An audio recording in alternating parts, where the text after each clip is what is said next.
Hello, everyone. What's going on over here? Hi, folks. Oh, no. Oh, no. What's happened? My Macintosh laptop is acting like a Windows machine, apparently, and Oh, deciding that this would be a good time to do an restart and update? do an update. Oh God, no. And I think I have to be honest, I think it might be my fault because I was trying to tell it to do the update like later tonight. Try again later. You know how you can kind of say, try again Yeah, tomorrow or yeah. try.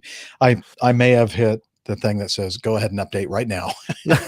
Damn. But the good thing is it's not the computer, obviously, that I'm using for the stream. It's just the computer that I was using for Liz and my talkback channel. So Liz, right now I can't. I see your thumbs up. I see you visually in our control room, but I cannot hear you. Sorry. So we'll just go old school until the thing reboots, and then hopefully I'll have you back. Okay. Why are you doing that? Just because I'm getting flickering of my image, Oh, okay. which has been fine up to now, isn't it? It's been rock solid, and now all of a sudden it's flickering again. I saw that StreamYard support you contacted, and they were, asking you really obvious questions about things that really didn't seem to make any difference in my mind. But anyway, well, hello everyone in the chat room. Let's see, who do we have here? We have Arnie. That's Carl in Columbus, Mississippi, or Cole Carl Miss. James Balch. We have, let's see, who else do we have here today? Mike Kuipers. Tanya, saw your t-shirt earlier. Are you still wearing your Fly Girl t-shirt? Moalani. Oh, from Germany. Christina. Hey, Christina. From Germany. Gail, hello. Hello. John Jester, hello, sir. Unfortunately, Miami Rick is not going to be here today. He was planning on it, but something else came up, kind of important. So we're going to miss him. Will W. And Richard McKinney, Private Pilot Rich. Yes, Tanya is wearing her t-shirt. Excellent. Tanya's got a t-shirt on for a change. Well, Steph's often topless. So. I didn't say for a change. Oh, okay. Now, let's see. You probably can't see my... Here, I'm trying to back it off. And my t-shirt is AirVenture 2019 that I purchased last July. 100 years of flight. Excellent. Must be the Royal something Force. Scare Force, yes. I usually say I flew in the... they ask me if I flew in the military, and I said, well, I was in the Air Force. Yes. Exactly. Now you see this picture doesn't flicker. Doesn't flicker. What happens if I go back to the other one? Oh, there's a lot of fire coming on that one. Yeah, it might be just getting a bit hot, do you think? It might be. Christian Bass, hello, sir. I believe he's one of our Canadians. Yeah, he's being a bit rude. Is he? Yeah. He said he said I was he said something nice. Oh, you look beautiful on Facebook, Nick. And now he's saying I'm using the term very loosely. I would have to agree with him. But you know what? Nick, regardless of how he looks, is a beautiful person.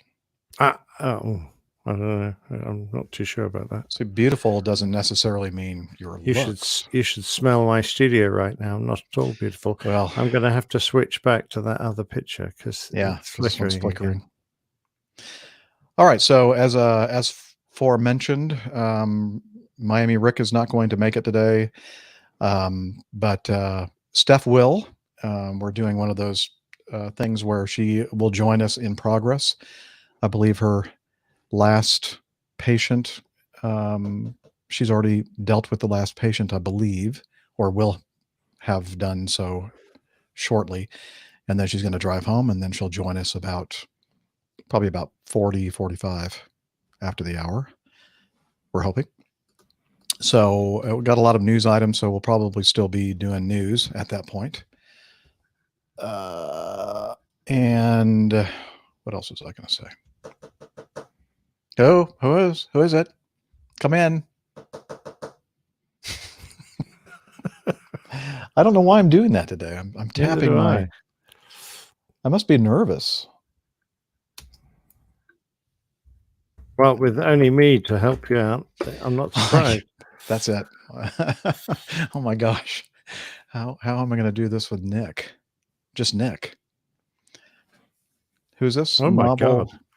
Hey, Captain Jeff, I'm graduating from Kennesaw State University with a bachelor's degree in mechanical engineering technology today. Well, congratulations. Well, that is good. Mechanical engineering technology. Does that mean you're walking around with a funny hat on today? I think you're wearing your robes. On graduation day, don't you cap and gown. Yeah. And all that kind of stuff. And then my son, when he graduated from high school, they give you all these different colored, I don't know what they're called, what the technical term is for the like stringing around your neck. Yeah. Like for honor societies and various honors that you may have picked up. Yeah, he says he has his cap and gown on right now and nothing else, I should add. But those things, somebody help me in the chat room. What are those things called? Cords. Really? That's what they're called? Okay, well, anyway, my son decided to make his own. And so he had all these cords on. What's that one for? And I don't know. I just thought it looked pretty, looked nice. Yeah, that's my son. That's brilliant. It's a knee slapper. Funny guy. Okay. So that's definitely not like, it definitely does not like that picture. No, it does not. Wow. Now it's really acting up. Yeah. Okay. Well, you know what? That'll be interesting. Maybe we can continue the troubleshooting and say it's only on certain images. Yeah. That happens. Maybe it's the intensity of the, it seems like something that's very bright or very contrasty. Is that a word? Contrasty? Has a lot of contrast. Yeah. Oh, you know what? I noticed I've been watching a lot of videos that deal with like van camping and that kind of thing. And I noticed the ones not in the US, they'll use the term, I think of both Canadian and British, they'll say something is homely. Yeah. And the context is that it's like very much like home. And I'm thinking, well, homely to me means like somebody's homely is like they're not very attractive. A bit so plain. I looked it up, and so it says the US version, homely, that's what that means. The British version means that something is very much like a residence, a home. So okay, now I understand why they are using it differently. And Liz says that they use it both ways in Canada. Yeah, it's just like, what? That doesn't make sense to me. Why they're using the word wrong, but they're another one of those strange interesting differences between the language. Okay, this thing is still restarting. Hang in there. I feel like I'm going to be walking without a net or doing the is it the tightrope? Well, Liz is going to be on our holidays soon, so. Oh, I know. I should probably get used to this. Yeah, I was going to say you're going to. Yeah. Okay. Okay. Let me start the recorder.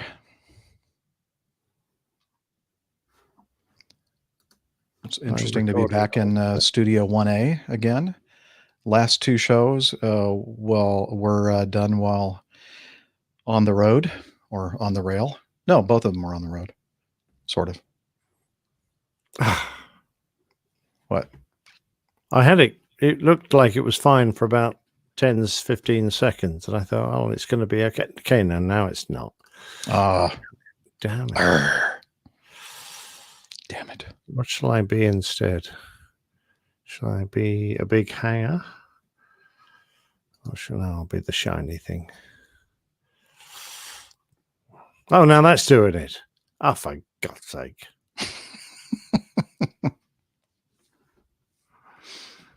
I shouldn't have. My just about.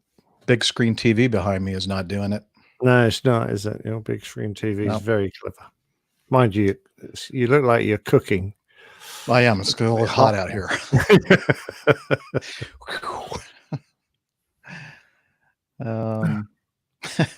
Tanya says, the shiny thing? Yeah, be the tiny shiny thing. The tiny shiny thing. I don't know. Okay. Well, whatever is going on, updating on my MacBook, it must be an operating system update because it's taking forever. But you've got about 2 billion boards now, don't you? So it's not. Is it the fact that the computer's actually taking time installing, or is it your bandwidth? Oh yeah, it's not my bandwidth. It's just the install. It's only about 43 minutes remaining. Oh dear. Okay. Oh well, we'll get it back by the time we finish the news. Yeah. Oh well. So, have I finally finished with explaining who was going to be here today and who wasn't? I think I did. Yeah. Okay. And got the recorder going. And I guess we should do our 3, 2, 1 thing.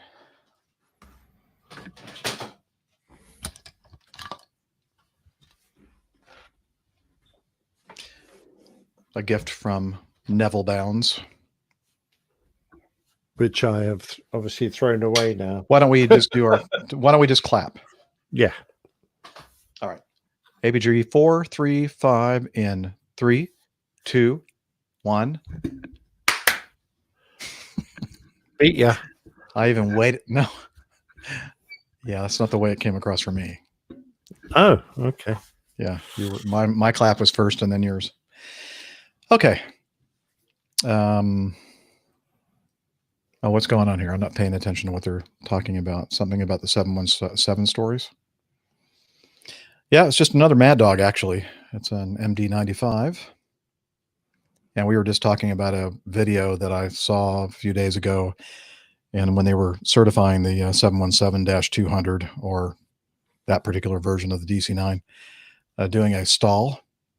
Oh, asked if I was taking early retirement. Yeah, I'm not taking early retirement. It's not really for somebody like me that has 3.5 years to go. It only provides for 3 years of pay at 58 hours a month, and only 2 years of medical. And I have 3.5 years before I'm 65. So that's a no-go. That would leave me with 1.5 years without health care, or I'd have to get it on my own and spend a lot of money on it. Yeah, Neil, I got the clap first. It's always the way it goes.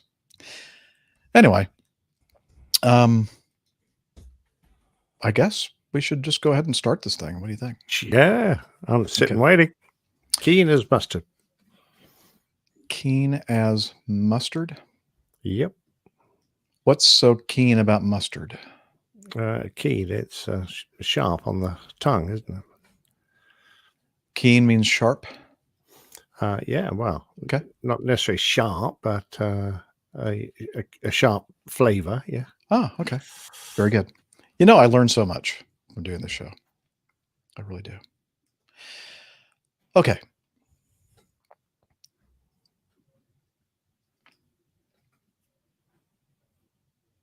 All right. Looks like Steph just gave us a glimpse of her progress. She's on her way home.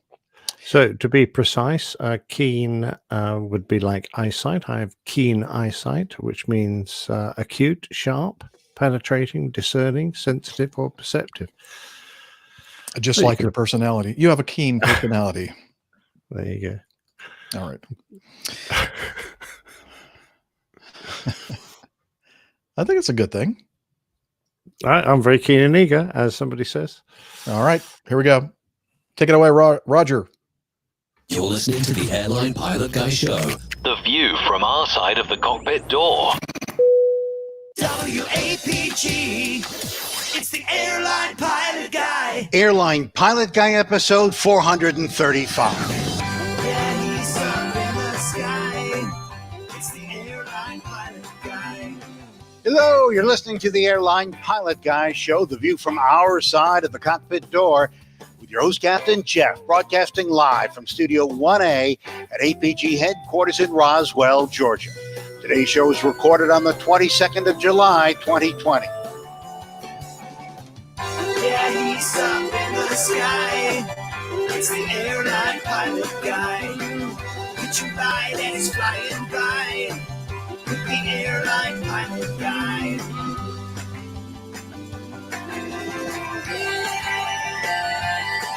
In today's episode, new developments in the scandal involving Pakistan's dubious flying certificates. Iceland Air will fire its cabin crews following a union dispute. More news, your feedback, and in today's Plane Tales, U-134. So get all settled in, tray tables and seat backs in the upright and locked positions. Electronic devices powered on. I'm Radio Roger, and Flight 435 is ready for pushback. Thank you, Radio Roger, an Emmy Award-winning TV and radio reporter, currently at the #1 all-news station in the nation, 1010 Wins, New York City. Welcome to the Airline Pilot Guy Show. It's an aviation podcast covering the latest in aviation news and answering your great feedback. And it's a place where we get together and talk about things in a positive manner as best we can. It's a no whining zone, and we don't tackle controversial topics such as politics and religion here at the APG, because we want everybody to be happy. And hopefully we'll learn something together, and hopefully we'll entertain you at the same time. So there you go. I'm Captain Jeff, an airline pilot at a major legacy airline based in Atlanta, Georgia. And I'm joined today by my friend and fellow crew member from his studio in the English countryside, professional photographer, former RAF, RAAF fighter pilot, retired captain for an international airline based in London. It's Captain Nick. Well, hi, Jeff.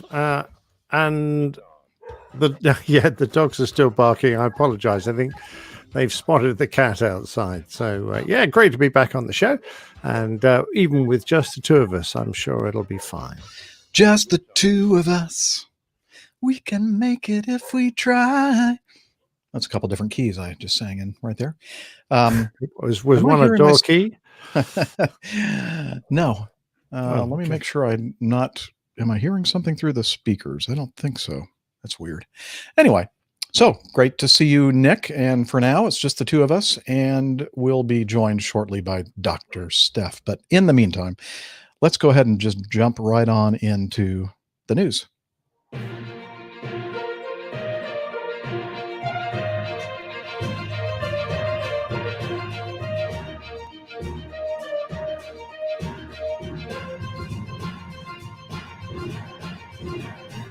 Stand by for news.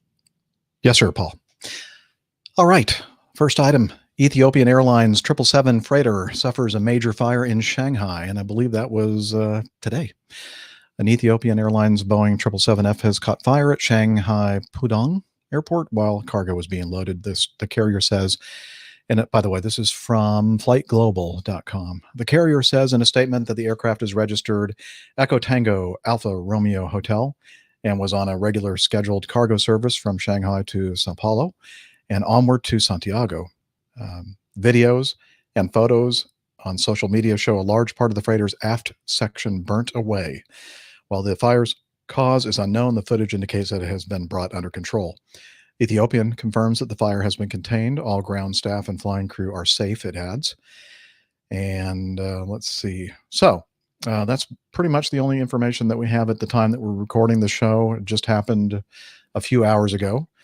And there's some indication from some sources that say that this, well, I hate to use the term toast, but this, I think it's going to be a complete hull loss the way it's burnt through the back end of this airplane. Looks pretty bad. A lot of damage.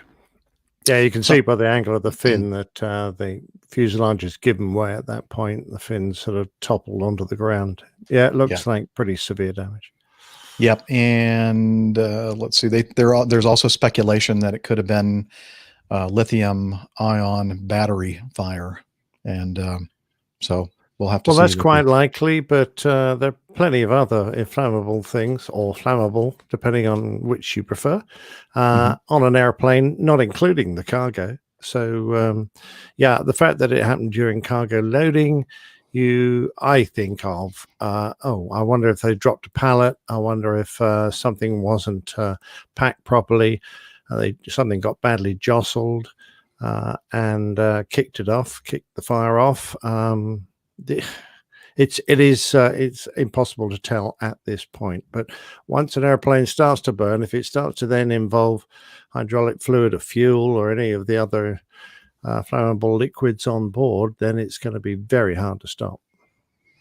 These are a few of my flammable things. It's interesting, isn't it? I wonder if they would have been able to activate the hold fire suppression system when they're sitting on the ground like that.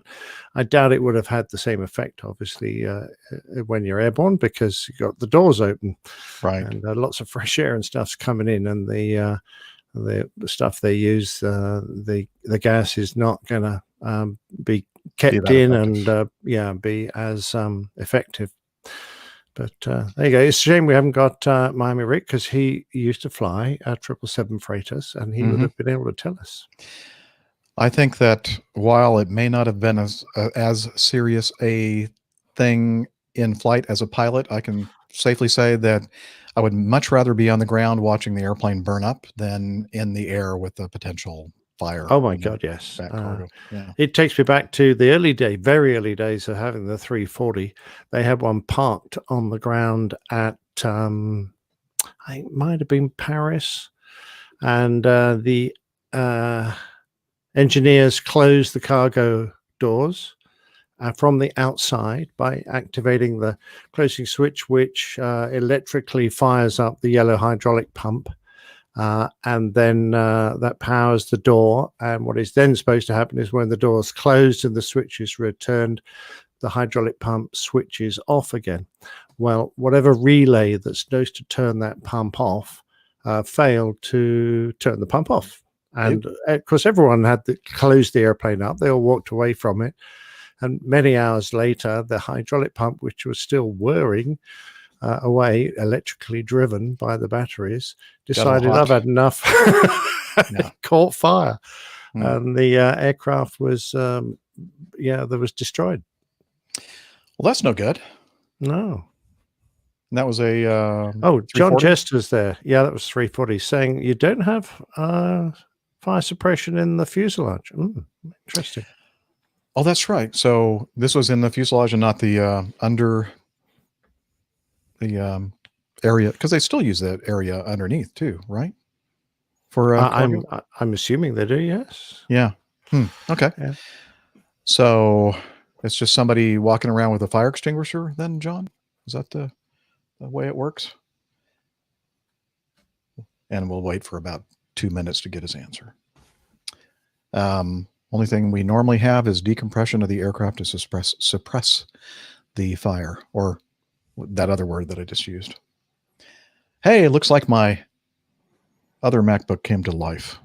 Yeah, so it looks like the belly, the lowest portion of the fuselage, where if you're on a passenger aircraft, the cargo goes, has fire suppression, yeah, but not in the upper portion where the passengers would normally go on a freighter. Of course, that's also full of freight. Interesting. Okay, a little pause here while I set this up. Get all back to normal, hopefully.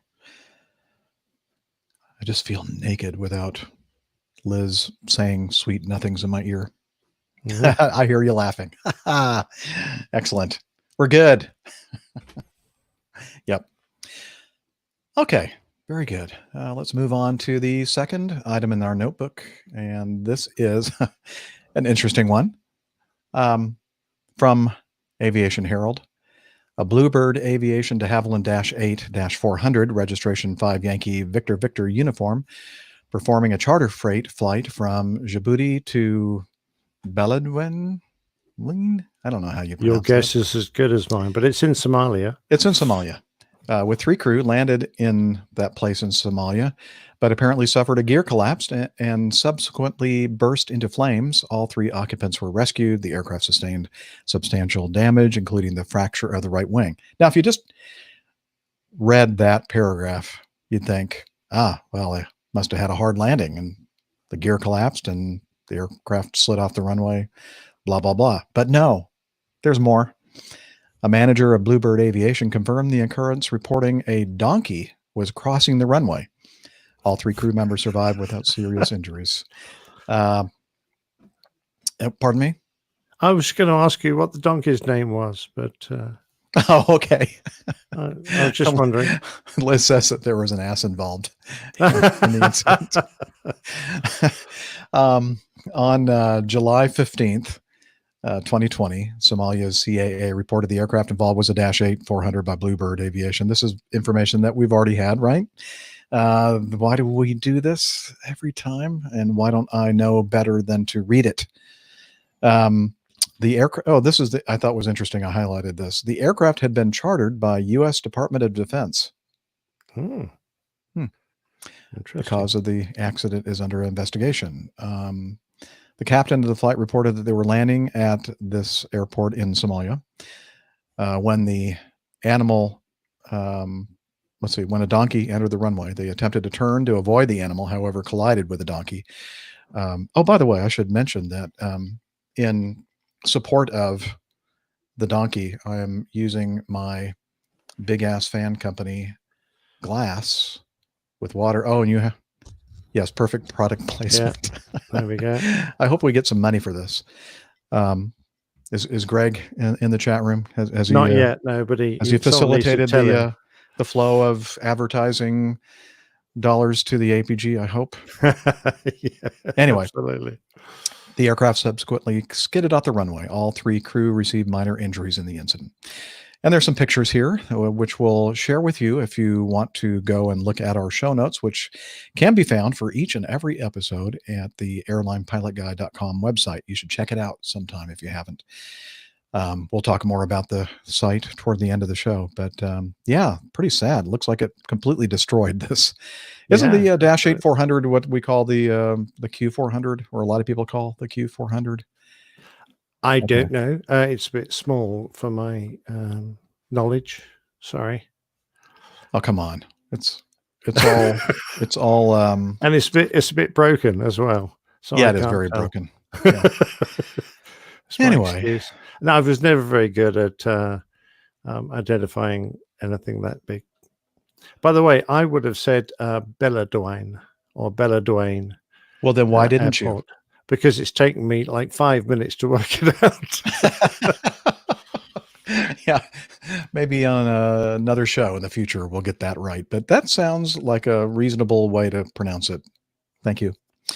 Looks like Low Approach in the chat room says, yes, it's the Q400. All right, there you go.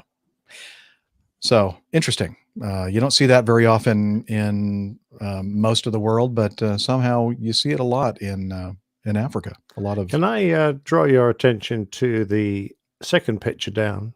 Yeah. Which has a lady energetically throwing a bucket of water on the aircraft to help put the fire out. And all the guys are standing on the wing. They're supervising. The remaining wing, yeah. Well, I think they're passing buckets along. They are. It's a bucket brigade. Yeah, I would like to tell them that that's where they keep all the fuel. And this airplane. No. Don't tell them that. On fire. On fire. So I was going to say, just let it burn, guys. So I'm wondering if the first photograph is later in the chronology, or because that wing on which they were standing is consumed in flames. Yes, it is. It's hard to tell what order they're in. Yeah. Either their bucket brigade was very effective and they were able to stand on the wing, or perhaps they jumped off when they realized that the wing was catching on fire. Yeah. I just wonder if they obviously don't have a fire truck at this airport, or at least not one that could get to the crash site. Apparently not. I don't see one at all in any of these photos. No. And looking at the aerial view of the Bellenduin airport, it doesn't look like there's a lot there, but a lot of dirt. No. Yeah. All right. Moving on. Let's talk about. We talked Can about my this. donkey go now? Yes, your donkey may go. Thank you. I'm gonna put my pint glass with the donkey on it over here next to my can of water. We covered the Pakistan international air crash, and during the investigation, we learned that there were a bunch of pilots supposedly that had invalid licenses. And the latest now that we have in this says that Pakistan on Thursday validated licenses of 166 pilots working in foreign countries amid a scandal involving dubious flying certificates, which caused a global alert. Pakistan's Civil Aviation Ministry grounded 262 pilots for dubious qualifications last month, prompted by a preliminary report into an airliner crash in Karachi in May that found the pilots had failed to follow standard procedures and disregarded alarms. That crash killed 97 passengers and crew. The ministry had said earlier that Pakistan has a total of 860 pilots, 107 of whom work for foreign airlines, but updated on Thursday in a statement that it had received requests from 10 countries for validation of 176 pilots. It said 166 of them have been validated by Pakistan Civil Aviation Authority, the CAA, as genuine and certified, and the remaining 10 will have their process completed by next week. The 10 countries where these pilots are employed included United Arab Emirates, Turkey, Malaysia, Vietnam, Bahrain, Ethiopia, Hong Kong, Oman, Qatar, and Kuwait. It said the validation had been conveyed to the respective countries. Out of the 262 grounded pilots, the statement said that the licenses for 28 pilots have been canceled, and a process of verification for another 76 was underway. The scandal has prompted the European Union Aviation Safety Agency, or it's much easier just to say EASA, to suspend 2 Pakistani airlines' authorizations to fly to the European bloc for 6 months over safety failure. There you have it. Yeah, Anything to not say? much to be said, really, other than they are doing their best to wheedle out the ones who've falsified their certificates, and hopefully the rest will be allowed to go back to work. Yes. Very good. All right. Well, let's talk about this whole coronavirus disease 2019, or otherwise known as COVID-19. First item regarding that is item D. Airline pilot believes planes couldn't be cleaner now. Come fly with me, apparently. That's the sentiment expressed by one Bay Area commercial air pilot who told KCBS Radio that the air that the crew and passengers breathed in the main cabin couldn't be cleaner, even during the coronavirus pandemic. Got a little audio for us to listen to. Come fly with me. The sentiment expressed by one Bay Area pilot who says the air that crew and passengers breathe in the main cabin couldn't be cleaner. KCBS's Jim Taylor has more. Come fly with me, let's fly away. The friendly skies are not exactly filled with passenger jets these days, but there are planes making regular flights. And about the air quality in the main cabin, a little research will tell you it is better than 99% pure, a mixture of fresh and super filtered air. I hear that airline air is actually better than most other air. Right, we use the HEPA filters, these really high quality filters that they use in hospitals. Bob's a pilot, flies regularly. He's going out tonight from SFO. We sanitize every single thing. I don't like the idea of we keeping a middle row seat empty. That's their choice, but it doesn't make sense when you have somebody crossing the aisle from your arm's length, somebody in front of you, not even arm's length, and somebody behind you. So you tell me that's the difference? Passengers are required to wear face masks. Those N95 masks are recommended. He says he and the crew get tested regularly. Safe travels. Jim Taylor, KCBS. And Bob was not an official spokesperson for Alaska Airlines. Interesting. I wonder what their policy is for giving impromptu interviews. I don't know, but I'm kind of suspecting that they may ask him, pull him aside and say, the comment about the middle rows or the middle seats in the row being empty, you didn't have to say anything about that. Yeah. Bob. Right. Bob. Anyway. So there we go. There's been some news about how safe it is to have that middle row and it empty, and it does make a difference, but it's not a significant distance, a difference. So, I think the safest thing to do is to wear your mask, keep your hands clean, try not to touch your face or your mask during the flight. Sit there and quietly endure it.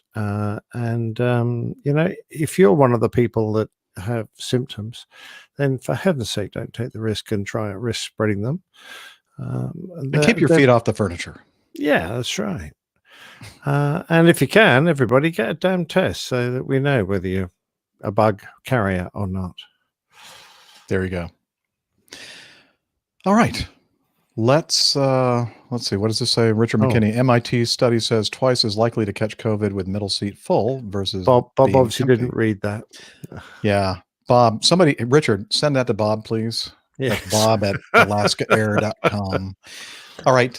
Continuing with COVID related stories. We're going to try to quickly move through these because we're kind of tired of hearing these, aren't we? You know, a 14-day quarantine has been the law in this country for people entering the country for months now. But as we This is out of Toronto. found out today, not everybody knows about that. And as the numbers show, not everybody is willing to comply with it.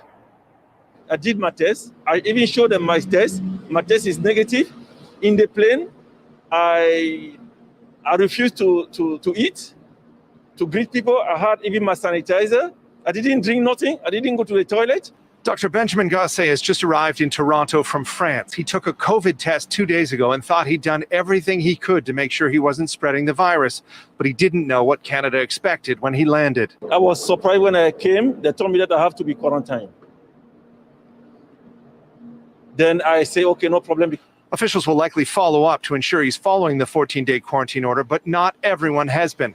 According to Canada Border Services Agency, some travelers have indicated they didn't plan to comply with the order as early as the moment they entered the country. According to the Public Health Agency of Canada, police in Canada have been notified of more than 21,000 cases of people who've recently arrived in Canada and either couldn't be reached or showed indications of non-compliance. How do you manage thousands and thousands of people if even 1,000 of them don't want to obey the quarantine rules? It's way beyond the ability of the police to start knocking on doors to check on people to see if they're obeying it. According to a federal government website, at least a dozen flights have arrived at Pearson in the past 14 days, bringing a confirmed case of COVID-19 with them. Flights from Mexico, Switzerland, Florida, Germany, several from Charlotte, North Carolina, Ethiopia, Pakistan, and Washington, D.C. Add to that a handful of domestic flights that have also had confirmed cases.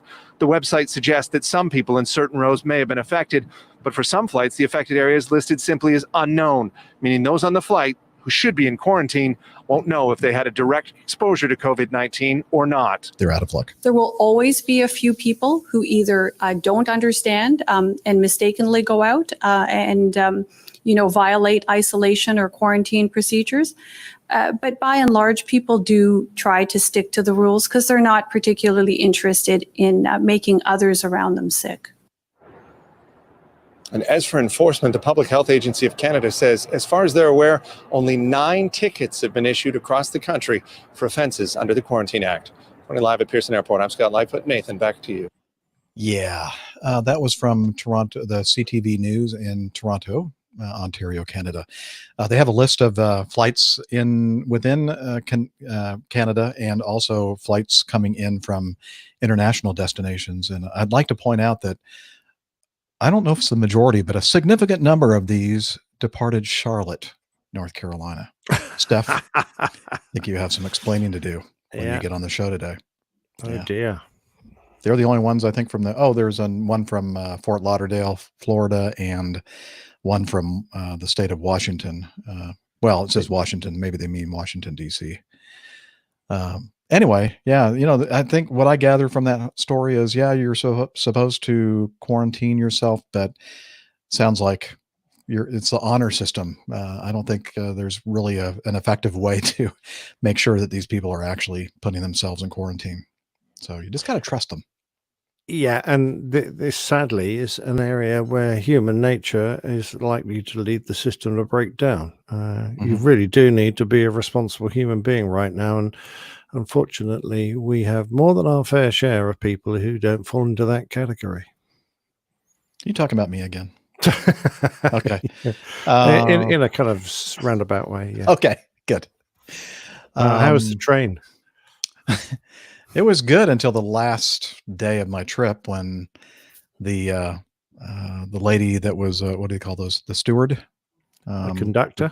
the cabin steward, not the conductor. The conductor did not come back to visit me at all. I'm very disappointed. But He was busy looking after the orchestra. Apparently, they didn't know that I was on the train. You know? But yeah, they were busy actually, driving or whatever it is they do up there in the training. So this lady, the steward, decided to sit down and take her mask off and just tell me all about her life and the fact that her daughter is she lives in the New Orleans area. Her daughter is an emergency room doctor for one of the hospitals in New Orleans, and that she came over for dinner the night before this train ride. And I'm thinking to myself, ER doctor, that's not good. Yeah, and you're breathing all over me. Would be going off right now. I told I was scheduled to sing on the day after I returned, and I told my choir director, I think I'm going to give myself a couple of weeks just to be fair to everyone, because I may have been exposed that last day of my nearly 2-week trip. We did a really good job until right at the end, but oh well. That's the way it goes. So far, so good. I haven't exhibited any symptoms, but well, you're not getting for a few days. No. Well, that's right. I got in on. It's been a few days, but we'll see. Hopefully, knock on wood, everything will be okay. Good man. Yeah. Moving on. That's why I'm doing all the knocking for sure. Thank you, Liz. That might be why. Yeah, subconsciously, I just didn't realize it. Item F, 55 Air India pilots have tested COVID positive. Airline proposes that they cut their salary 60% for pilots. Air India has proposed a 60% salary cut for pilots amid the coronavirus panic, which has infected 55 of its cockpit crew members. This, by the way, is from the Economic Times and part of the India Times. The proposed cut for pilots is almost 60% of gross emoluments.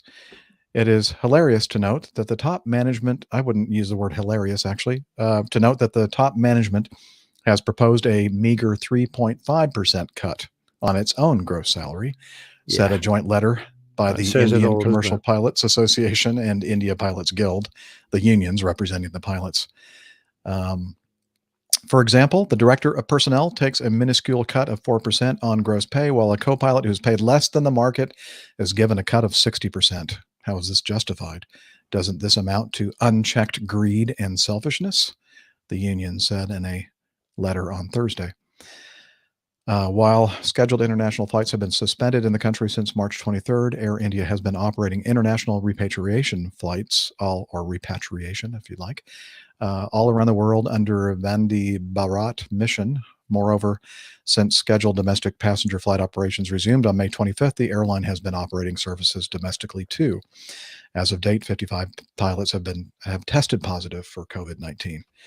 So, yeah, seems that the unions are not really on board or happy with the proposed 60%. Well, funny old thing. I mean, an airline's like any organization. You have to have leadership from the top down.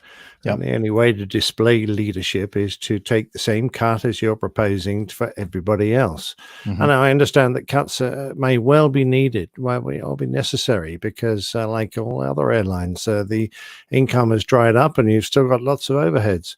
But, just by suggesting that one portion of the workforce take such a vast hit is ridiculous. It is. And speaking of ridiculous, I mean, you can kind of characterize this one as ridiculous. And we have an update to this, by the way, but initially, Iceland Air said it will sack its cabin crew and put pilots in charge of onboard safety after negotiations on a collective bargaining agreement failed between the airline and the Cabin Crew Labor Association. It was unclear how many staff would be affected or how flying without cabin crew, usually in charge of onboard safety, could meet international aviation standards. Iceland Air was not immediately available for comment. After a month of talks between Iceland Air and the Cabin Crew Association, Iceland Air said in a statement negotiations had ended without resolution. So that was the story earlier in the week. And all right, thank you. But things have changed. And as of July 20th, which was 2 days ago, we're recording this on the 22nd, from simpleflying.com, Iceland Air reaches a deal with flight attendants and avoids layoffs. Iceland Air announced that it had signed a deal with the Icelandic Cabin Crew Association, abbreviated FFI with a weird accent mark on it. I don't understand why, because it doesn't look like anything like Icelandic Cabin Crew Association, but they do things differently in Iceland, I guess. The airline has stated that the most recent cabin crew layoffs would be withdrawn. The news comes just 2 days after the airline announced that it would be firing every single one of its flight attendants and replacing them with pilots. It was a difficult end of the week for Iceland Air cabin crew after the airline announced, okay, we just talked about that. Both parties were in talks to negotiate a new contract and had reached disagreement over pay and working hours. Due to a reduction in operations, the carrier had decided that the pilots could take charge of onboard safety. Now, when I saw that article, I'm thinking, how are they going to do that? It doesn't seem like cabin crew go through a lot of training and certification from the regulators. And I'm thinking, I don't think that Iceland Air's regulators would just say, oh, okay, yeah, pilots can get back there and, as long as they can show that they can open and close the doors and do some other simple safety related things, go ahead. I don't know. What do you think about that, Nick? Well, I'm not really going to lay myself open for a court case, but I think there's a reason why some airlines choose Iceland to be their center of operations. And it's not because Iceland has the strictest regulations in the world. I'll leave it at that. Okay. The other thing I would say is that they probably have a lot of pilots who aren't working right now. So they thought, well, we can sort of solve two problems here. We can keep our pilot workforce active, and we can solve our dispute with the cabin crew. I mean, officially, we all have to do the same safety and equipment training. If they're relatively short flights or they're not doing much of a service, then there's really little to be done during the flight other than make sure the passengers are belted in when you get turbulence, or that you can deal with the medical issues. But that's probably not a legal requirement to be able to deal with medical issues. I would imagine that most of the flights that Iceland Air conducts are to countries other than Iceland, and I'm wondering. You've got a point, actually. Iceland's not a very big place, is it? No, and I'm wondering the internal flights. So, like the FAA or EASA or whatever, would they kind of say, "Well, wait a minute, yeah, your rules might be kind of lax over there, but over here we kind of expect certain." I don't know. I'm not sure how that works, actually. Neither do I. I've never really been into that field of international law, so I don't know. I'm assuming that Iceland have an agreement. They say so long as they pass our requirements, then they pass everybody else's. One of the issues would be, now perhaps not with Iceland Air, because I don't know what their fleet diversity is. I would imagine it's not quite the same as some of the big airlines that, for instance, in the U.S.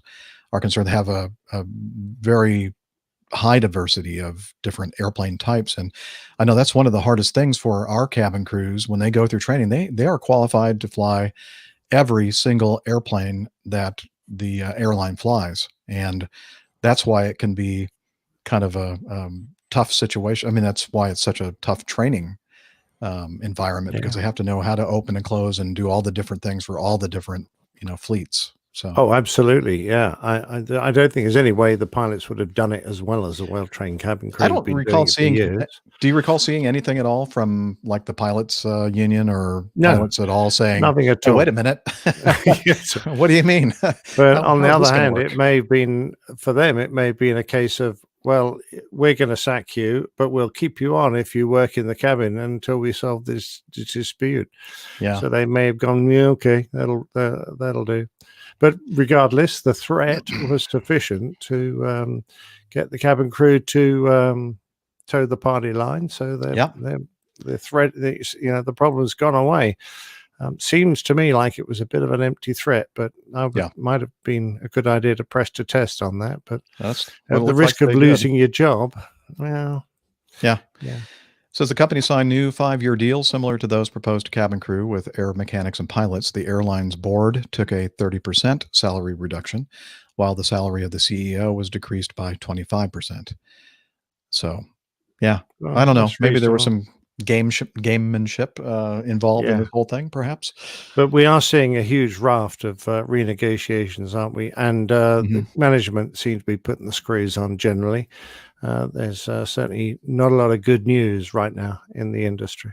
Nope, certainly not. Searching for good news on the App Store. All right. Sorry.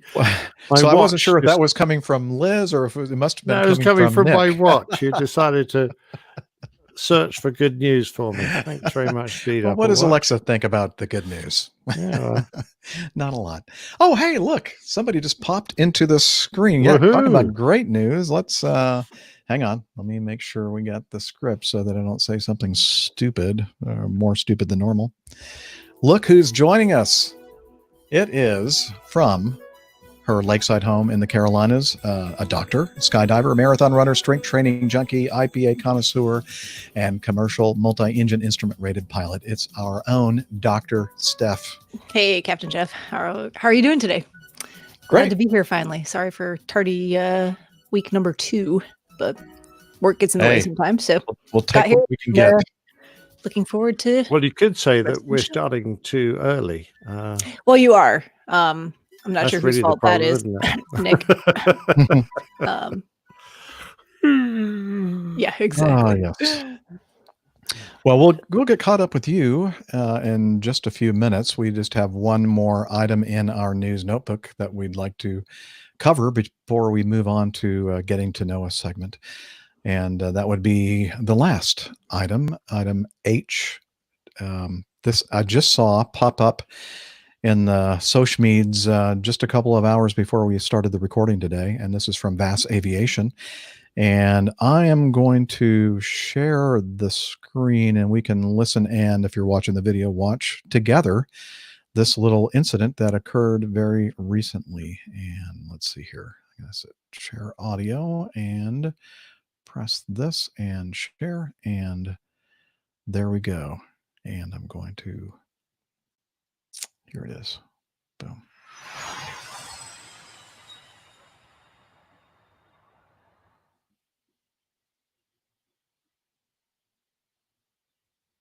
Avalon 6 Bravo Charlie, stay on tower, winds calm, or 17 left Alpha 9 are clear for takeoff. Make a left downwind departure. I'll get you on course to the northeast shortly. To get your left downwind departure, let's take off for 17 left Alpha 9 6 Bravo Charlie.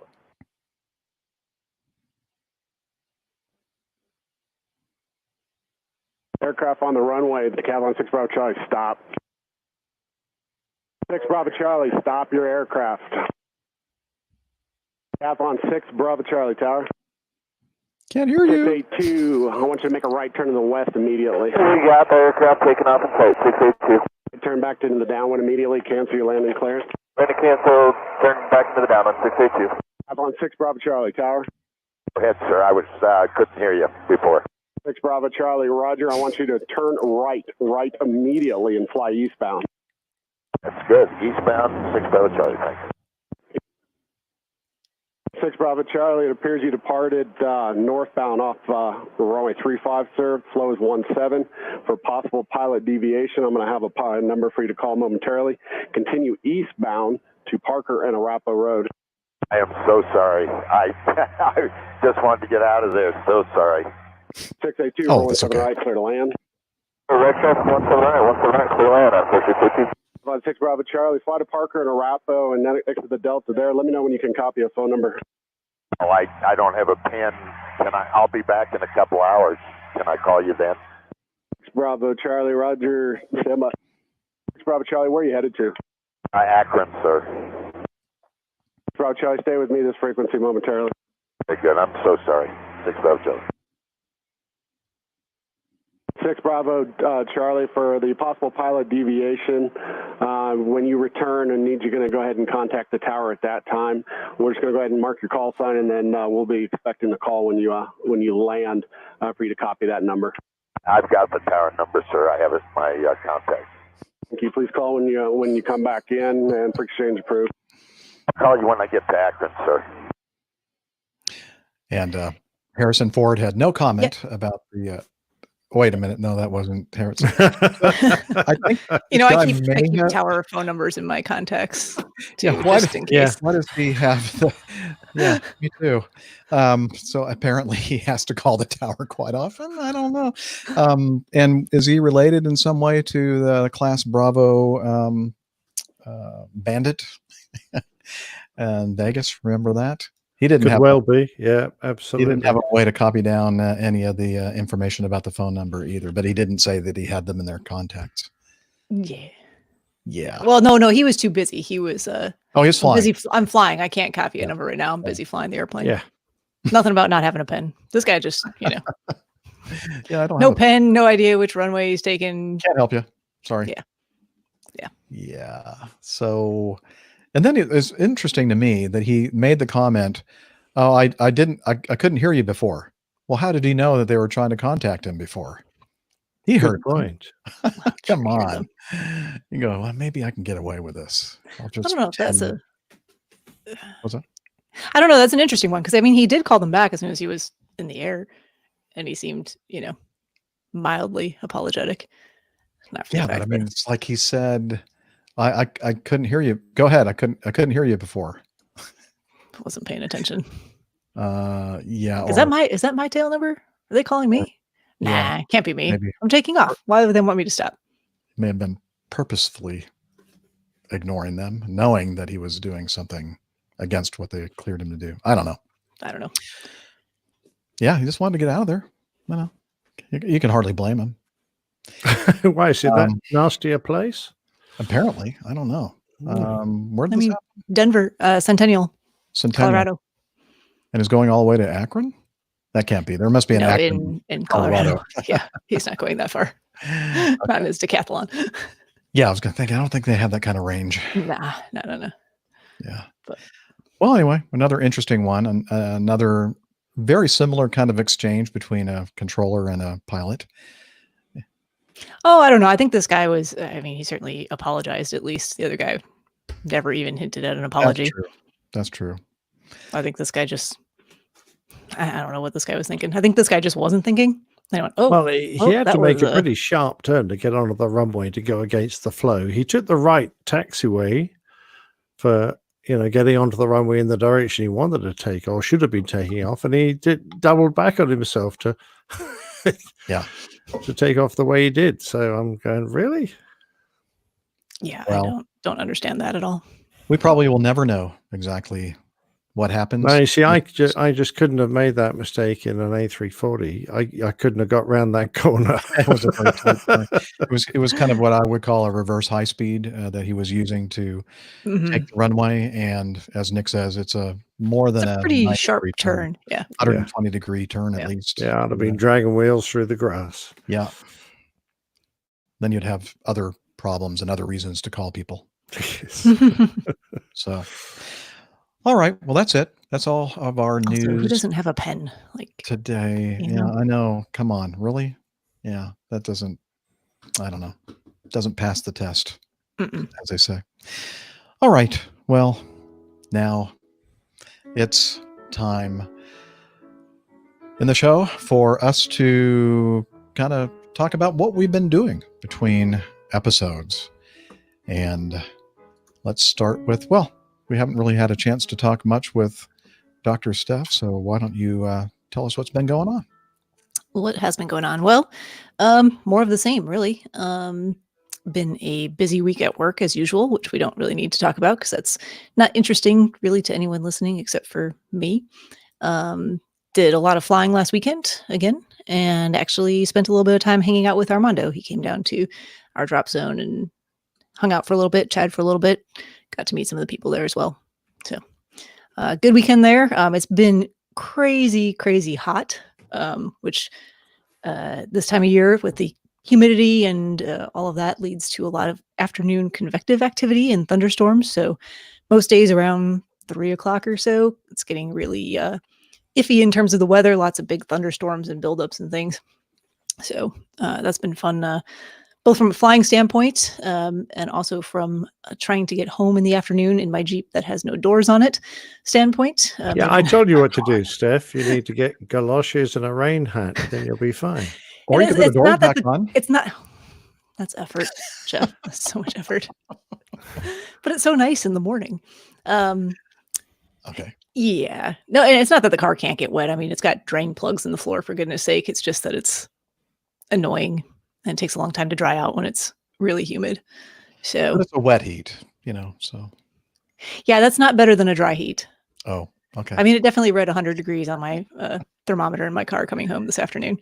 So it's, Yeah, the heat you index can probably see is I'm still a little like warm and flushed from driving, but No, you look no. like you always do. Well, maybe a little bit pink cheek. Yeah, a little pink, Yeah. but yeah, but it's been a good week. That was a lot of fun. I'm glad Armando got to come down and hang out with us for a little while. I think he's going to come back with his lovely bride and do a tandem jump at some point in the next couple weeks. neat. So that'll be fun. Now, We'll throw- if you're married, do you jump face to face or back to back? How's that work? Married? Yeah, if you do a tandem jump and tandem? you're married, do you jump when you're attached face to face, or do you do it back to back, or how's that work? Unfortunately, they're gonna separate them. Oh, really? Oh, yeah. Okay. Depends on how many years they've been married, apparently. Yes. Oh, right. Okay. So, Back to back. They've been married a long time. yeah. Wow. They don't even have to speak to each other on that jump. Just, no. But yeah, there's enough room in the aircraft. They can go up on the same load. And the jump other at the same question I time. have is, if you're a married couple, who does the driving? That's a question I can't answer. Well, I can answer for me. I drive. Yes. Always. I kind of guessed that. I'm not married though. So No, that's true. That's very true. but Alright. if given the option, I'll drive. And Very cool. even if not given the option, I'll drive anyway. Well, speaking of control. Armando and his lovely bride and daughter, they're actually in Atlanta. Have been, I think, for the past couple of days. I was been communicating with them, and they invited me to get together with them for a picnic and something else today down at Centennial Olympic Park. And I said, "Darn it, that really is not going to work out with the timing for recording the show today." But I think that Armando and I might get together tomorrow for brunch or something. So fun. We shall see. Yeah. Okay, great. Anything else, Steph? I was going to go to Captain Nick, but he's left. apparently he suddenly. didn't want to tell us about what's been going on with him. So, wait a minute, he might be back now. Hey, there he is. I was typing a comment in, and I hit the enter key, and it dropped me off the show. There must be a shortcut key on the keyboard for. Yeah, It's the quick eject. If you hit enter, just you decided pulls the plug. to hear me anymore. And the Martin Baker button. Exactly. Was Liz's suggestion. Or perhaps StreamYard knew that you were going to say something kind of offensive and decided to, prevent that. Before I said it? Wow, that's Before you neat. said it. How Yeah. did Oh, and know I will that? real quick before you hand it over to Nick to talk. I will say I take no responsibility for all those coronavirus cases making it to Toronto out of Charlotte. That is not. I have nothing to do with that. You sure? I don't know. It looks kind of suspicious to me. Does, isn't it? Definitely all my fault. I knew No, it. I'll say this in terms of I think those were all American Airlines flights, but certainly anyone who kind of knows that Charlotte's a big hub for American Airlines, and especially with other places having been hotspots on the East Coast, so New York, New Jersey areas, Charlotte's taken They up were some all of the from slack Charlotte. even but Charlotte's taken up a lot of the slack for being that connecting hub. So No, who knows where those people actually came from? I don't think there are so few originating passengers in Charlotte compared to connecting Hang on. passengers. Somebody's telling me in the control room. Yes, all connect. No connections. All All from originating that passengers. dirty city of Charlotte, North Carolina. Jeez. I will say though, our numbers are not good right now. So if you're listening from the area here, make sure you're doing your part. Masks, wash your hands, social distance, all that good stuff. All right. I think there was something else I was going to say, and I can't remember related to what you were talking about in the news. But oh well, if I think of it. Well, if you think of it, let us know. Will do. Which is what you just said. Well, I was talking as well. Over you. Sorry. good. Let's see. Let's get Nick before he decides to take himself out of the yard. Well, yeah, piecework. I'm only on when I get paid. Oh, we'll see you. Well, I was looking forward to doing some flying tomorrow, but sadly, that's fallen through. The trip we were going to do with Pip and meet up with Al. Guys have got other things going on right now, so sadly this can't happen. But I'm assured we will continue to press for a chance to do that. So thanks, guys. Looking forward to that. So what have I been doing? Plain Tales, of course, is keeping me busy. I even got a rather gently worded reminder that I hadn't actually posted the specific Plain Tales on the Plain Tale page. So if you're listening to that feed, the last one you'd have got would have been around the beginning of June. So with that in mind, I sat down this afternoon and put the next two along. So you got two more to listen to now. And I've only got a few. There's only like 4 a month, I'm not that far behind, but there are a few. Which has kept me busy. And of course, got up yet? Because that means I have to go and make sure that. I think you should anyway. But I think I've got 2 more to post still. It takes a little time because I have to find pictures, and the hardest part is finding pictures that I can allow to put up because of the copyright laws. So I can't just grab any old picture and throw it up. It has to be one that I can put under Creative Commons license. Thank you very much for that consideration, because these companies will contact you and say, oh yeah, we see that you used our image on your website and you owe us $400. Yeah, well, I think the easiest thing to do is just take it down then. Say, no, we don't owe you anything. But I'm only joking. I always endeavor not to, because, that's how people make their money. And photographers need to make money just like everybody else if you're a professional photographer. So I do understand. But there are lots of images out there under Creative Commons. So I try and stick to those. So they're up, a couple are up. And of course, writing Plain Tales takes me at least 2 days to get it all out and sorted and recorded. So that's a reasonable amount of the time of the week. And I've been doing some photography work. Oh, and chatting away with one of our lovely listeners, Anne Pruitt, who is part of the Twit network, the podcast network, that is This Week in Technology. And he does a separate podcast within that group, that family of shows called Hands-On Photography. And he's a brilliant photographer. And with the possibility of me obtaining a new camera, we've been seeking his advice, and we've been chatting about the new range of Canon cameras. Sadly, I can't get to B&H Photo anymore, so I'm going to have to buy it here in the UK. I could buy it for you, and then no, I'm only joking. I would legally have to pay 20% VAT plus duty of at least 4%, probably, to bring it back into the UK anyway. So that once I do that, it's cheaper to buy it here. But no, I've been looking at new cameras, which has been great. And thanks for all your advice, and what else have you been up to? So the camera that you're using right now is broken. Then you can't use it. No, I'll have 3 really expensive cameras then.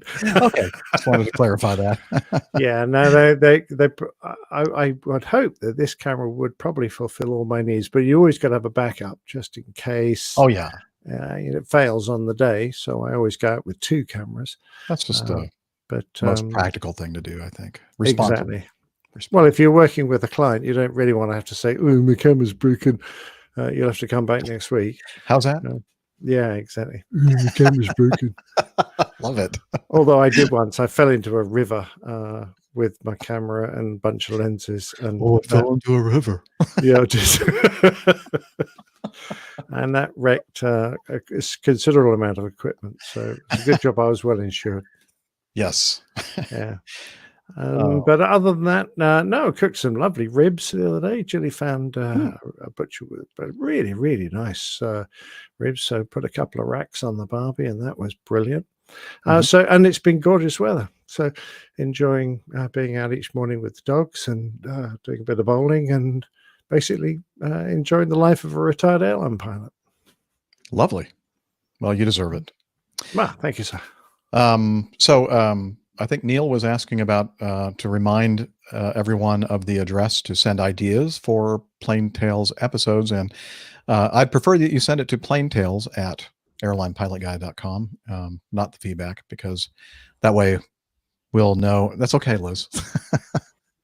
That specific, email is for that purpose, if that makes sense.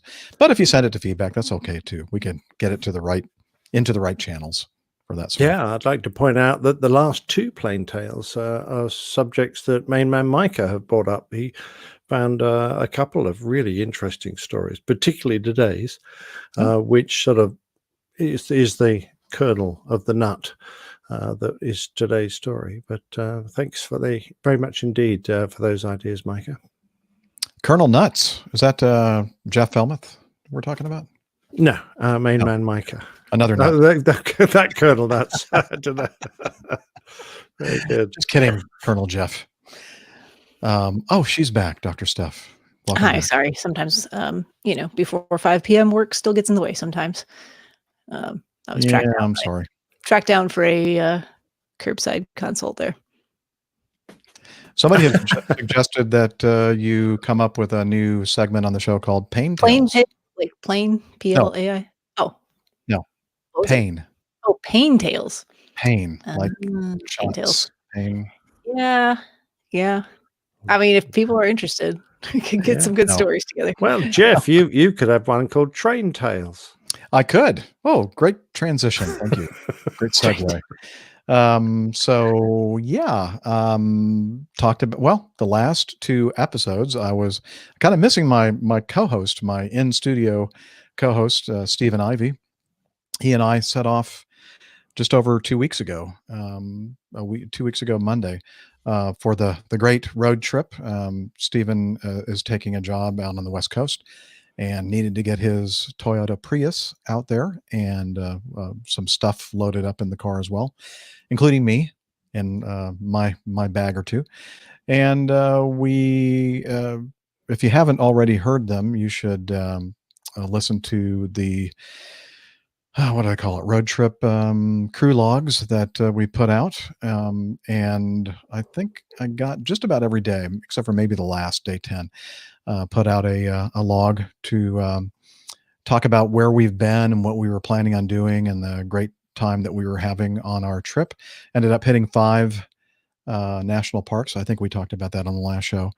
Steph is still way out ahead as far as the national park countdown goes. Mm-hmm. But anyway, so we had I should talk about that. We had a meetup out in Southern California on Tuesday, so a week ago yesterday, at Ballast Point Brewing Company. And it's Wednesday. You're right. That was the same day that I left on the train. Thank you, Liz. So exactly 1 week ago, we had our meetup at Ballast Point Brewing in Long Beach, and I'm going to play a little audio that I recorded while we were there. Hello, everyone. We are at the Ballast Point Brewing Company Long Beach location. And by the way, if you've never had a Ballast Point beer, it is really good. And they have versions of their brews here that I don't think I've ever seen in the grocery store or liquor store, especially the one that Jordan Bouse is holding at this moment. I ordered it and kind of sorry I did, but I thought I had to try it. It's a Indian extra stout with curry, and you like it? Okay. Obviously, Jordan's had a lot to drink, apparently. Anyway, so I'm with just a fantastic group of folks. Well, they're not bad. Well, actually, to be honest, I can't wait to get out of here because these people are really irritating. No, I'm just kidding. Great group of folks here at the Ballast Point, Long Beach. Not too far from where I grew up in Los Alamitos. In fact, we're on the Alamitos Bay, and not too far from where I used to go to the beach. It's a beautiful day here. Nice, comfortable temperatures, dry air, which is typical for this area of the world. And yeah, we're looking at the water and boats and people in paddle boats and other sailboats and all kinds of interesting things. Anyway, so I just wanted to kind of go around the table here and kind of let people say hi to you. And I want them to say how much me, Jeff, mean to them. No, I'm just kidding. I'm not. I don't want them to do that. I want them to tell them who they are and say hi to the community. That's what I want.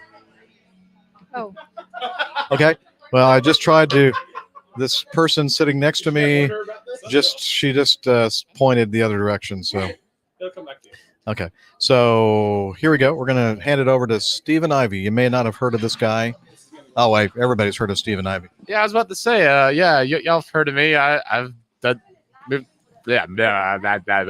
talking is hard. Take two. Y'all know me. Just did a road trip across the country with Jeff. We didn't get arrested, getting in trouble. It was a successful road trip, and then just got to take him to the train station, and then I'll be all by myself. He can't wait to get rid of me, to dump me. He's been giddy all day. Actually, I'll probably get up in the morning and was like, okay, we got to. Oh yeah, Jeff's not here.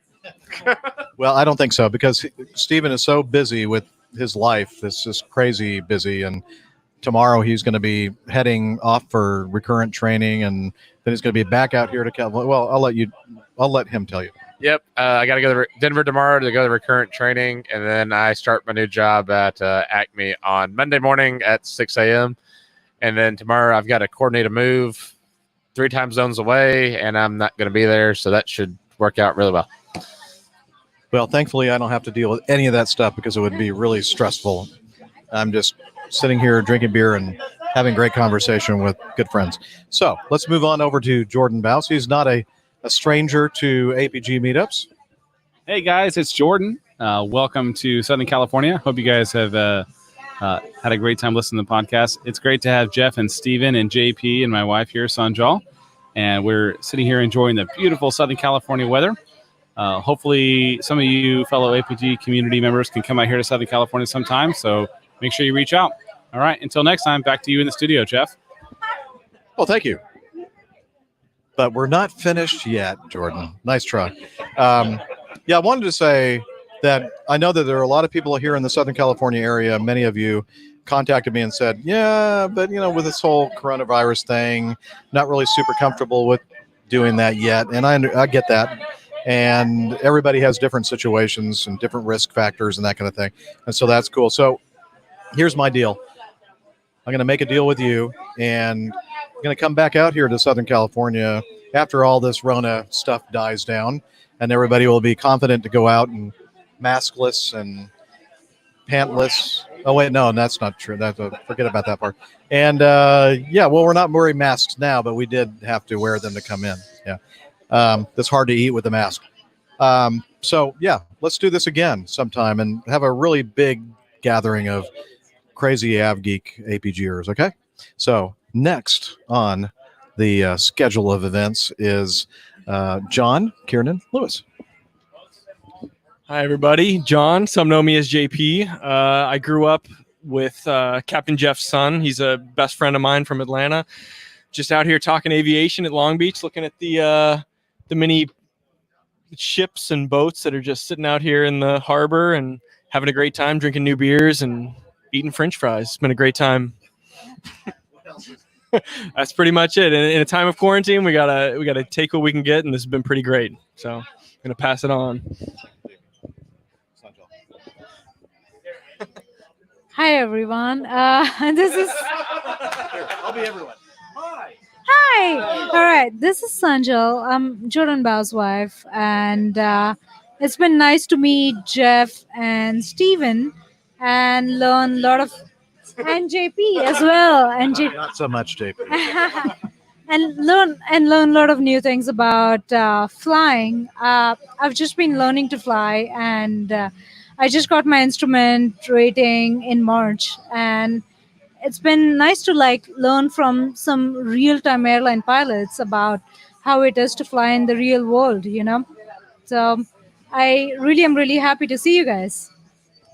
So happy you decided to come out with your lovely husband, Jordan. And so I was just thinking, well, obviously your wife is much more beautiful than anybody sitting at this table, for sure. Yeah, it almost gives us a little bit of street cred, when people walk by and they look at you and go, yeah, give you a thumbs up. So we do appreciate that.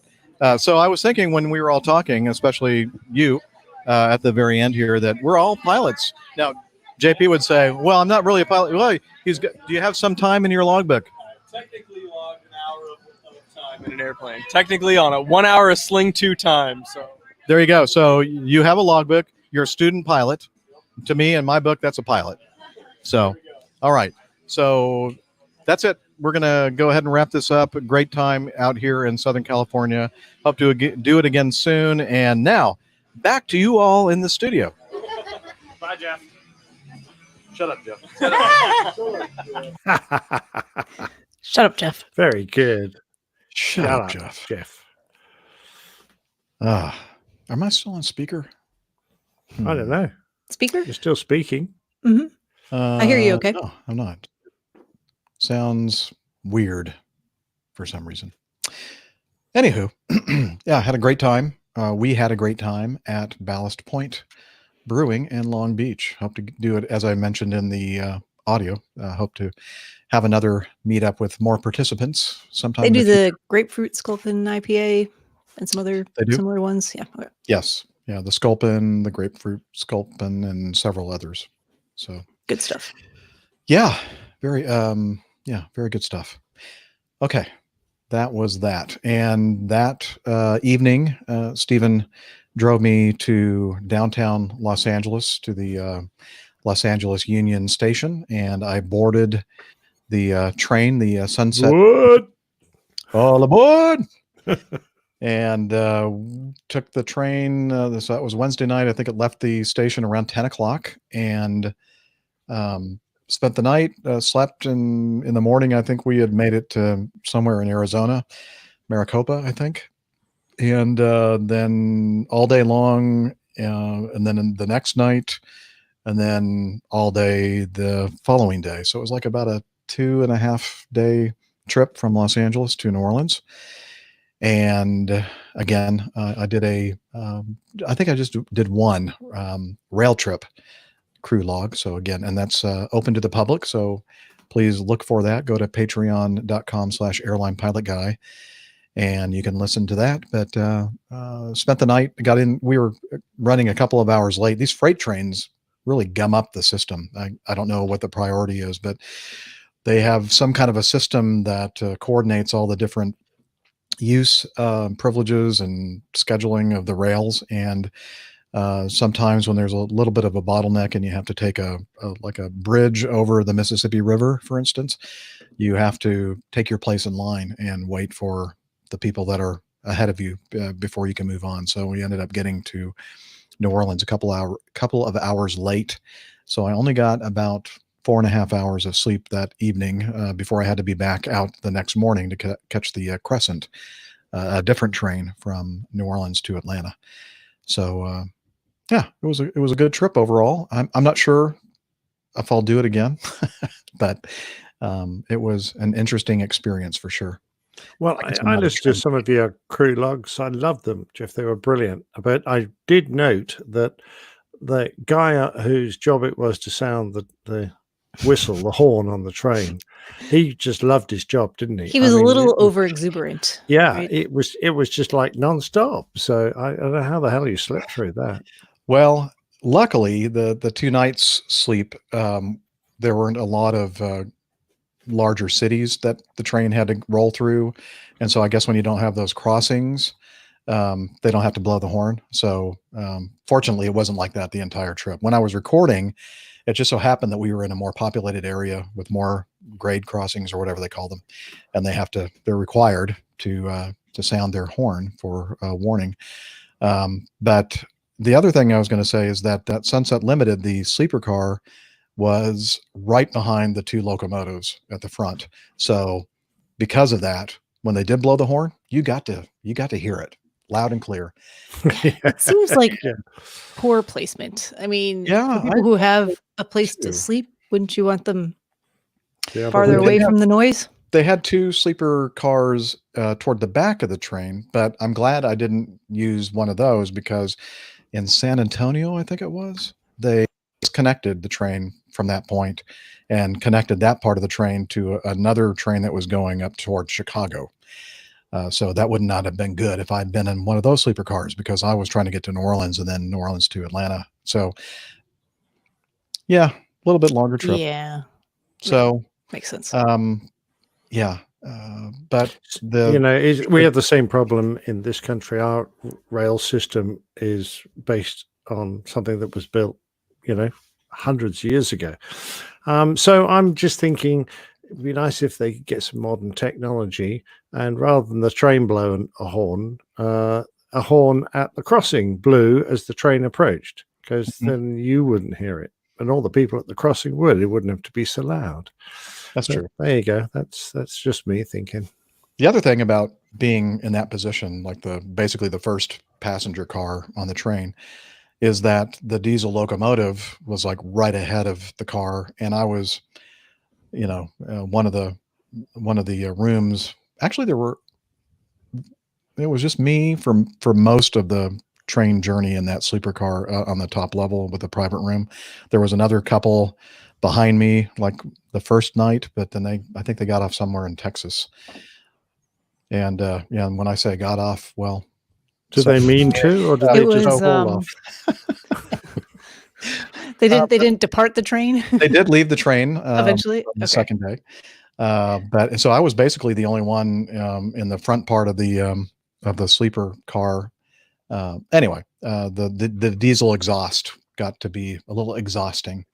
It was a much more pleasant positioning of the sleeper car going from New Orleans to Atlanta. It was probably, I don't know, at least halfway back or maybe 2/3 of the way back. So that was a much better experience. Didn't hear the train whistle going off. Oh, good. Oh, can I just go?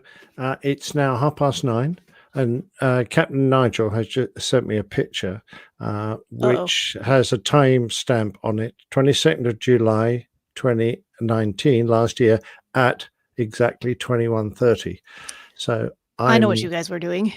You Yep. were sharing a beer together. We were. In the state of Wisconsin, a little town by the name of. And we were sitting Oshkosh. on camp chairs beside each other, drinking beer on the flight line of Oshkosh, and it was exactly this moment. So I'm just having a little. Was that the night show, or? No, it No. was in broad daylight, so it must Oh, have been okay. 21:30 UK time. I Oh, suspect okay. he had So his. So which 3:30 is now, yes. I think later on that day, That was the it night. was the night, show. Wednesday night. Yeah, exactly. Which is when I took that picture that's in my background. 'Cause Oh, okay. that was the me getting airborne on during the night show. Very cool. Yeah. You were in that airplane? No, I Oh, was okay. taking pictures of it. Oh, I see. Okay. My picture. Understanding on my part. I'd have been shooting down that airplane given half a chance. It's a damn MiG. Oh, that's true. Yeah. Well, unless you're part of the Royal Canadian Air Force. So Great story that was. what was I going to say? Oh, Liz reminds me that those crew logs are also available on Facebook and Twitter. So you just got to search for them there as well. All right. So got home on Saturday evening, and I did really well with social distancing and keeping away from the possible exposure to folks that might have COVID-19 until that last day on the train from New Orleans to Atlanta. The cabin steward was very friendly, and she decided to tell me her life story and took her mask off sitting on the couch in my private berth. And then also explaining to me that her daughter is an emergency room doctor at Tulane, and had just had dinner with her the night before the train left that morning. And so she's talking to me, and I'm thinking, oh, emergency room doctor in Tulane. That's not good. No chance of COVID exposure. Yeah, there. no. So I decided when I got home that I would quarantine myself for a couple of weeks. So here I am, hunkered down in the bunker. So you hunker in the bunker. I'm hunkering in the bunkering. And Good thing it's probably not interfering with a lot of other plans at this point. no, not really. I don't have a lot on my schedule actually. Yeah. So yeah, not a big deal. Good timing for it. Yeah. Yeah, it is. It is. All right. So with that, I can't think of anything else to talk about in this section of the segment of the show, except it's always a good time to talk about the coffee fund. So let's bring in the Jeff Smith, and he's going to sing our nice little coffee fund jingle. I love coffee. I love tea. I love the 8BG community. Coffee and tea and the Java and me. A cup, a cup, a cup, a cup, a cup. All right. Thank you, Jeff Smith. He's awesome, by the way. And speaking of awesome, we have some awesome folks in our coffee fund cadre. And since the last episode, we have recurring donations from Chris Randall and David Lieb. And we also have another way of doing it here in the coffee fund, and that is via Patreon. You can become a patron of the show. And since the last episode, I don't know, I just got this notification a couple of hours before we started recording the show. Eric Hignite, Hignight. I'm not sure if it's Hignite or Hignite. I don't know if the G is pronounced or not, but maybe Eric can send us some audio feedback sometime and let us know. Anyway, Eric has joined us. He's a new producer. So yay. Thank you for joining Patreon. And if you, dear listener, want to help us keep from taking on advertising and that kind of thing, why don't you become part of our great coffee fund club, coffee bar club, coffee fund cadre, and whatever you want to call it. I don't care. And you can do that by heading over to airlinepilotguide.com/coffee. You'll be glad you did. And we will too.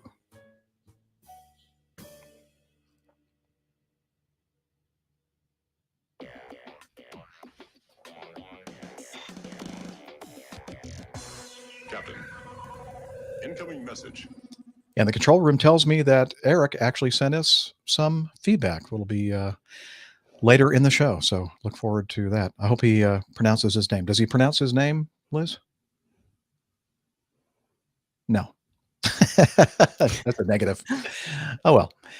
Let's see. First of all, shall we take a break? Anybody want to take a break? I might like to do that. Yeah, you want to take a break? Yeah, I'm good. I've Okay. been here for like 30 minutes. Yeah, I need to use the loo. I should probably take advantage of that time. In the then, too. meantime, Liz is going to come on and she's going to sing for you. I think she just spit out her drink. She says negative. Negative. Okay. All right. So let me. Shall I play some music while we're gone? Yeah, a little interlude music. Yeah. Okay. Let me see if I can find some. I like this particular song. We could do that, or I like this as not jazz. It's more of a kind of a pop style, but I really like it, and it's podcast safe, so I'm not violating any copyright laws. So this is called "Runaway." Is that okay? The volume? Yeah. All right. Thanks.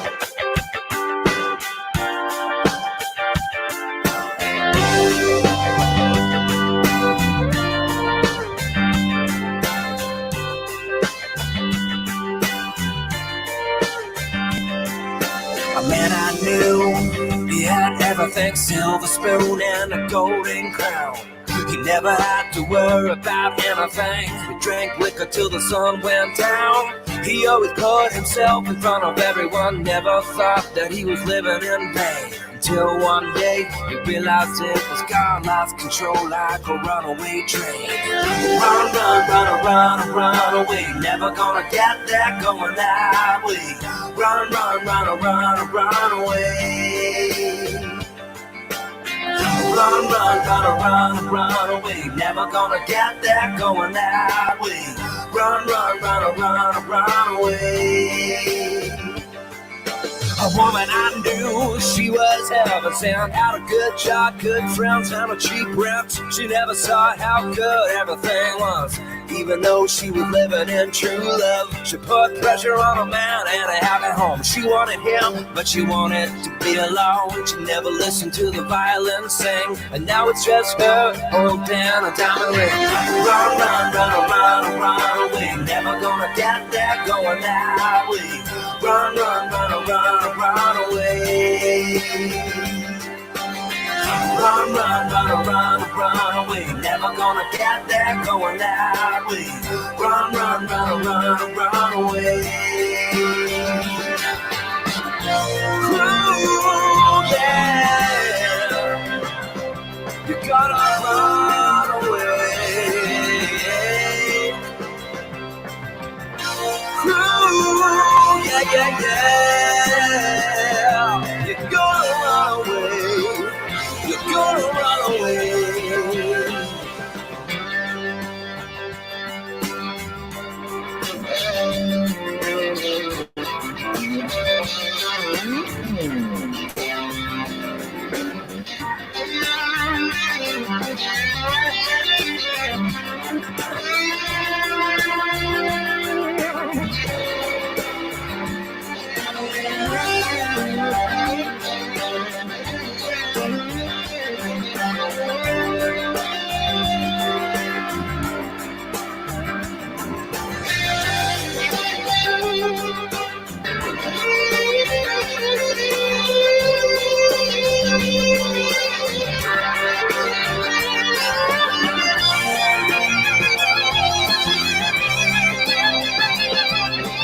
I'm back.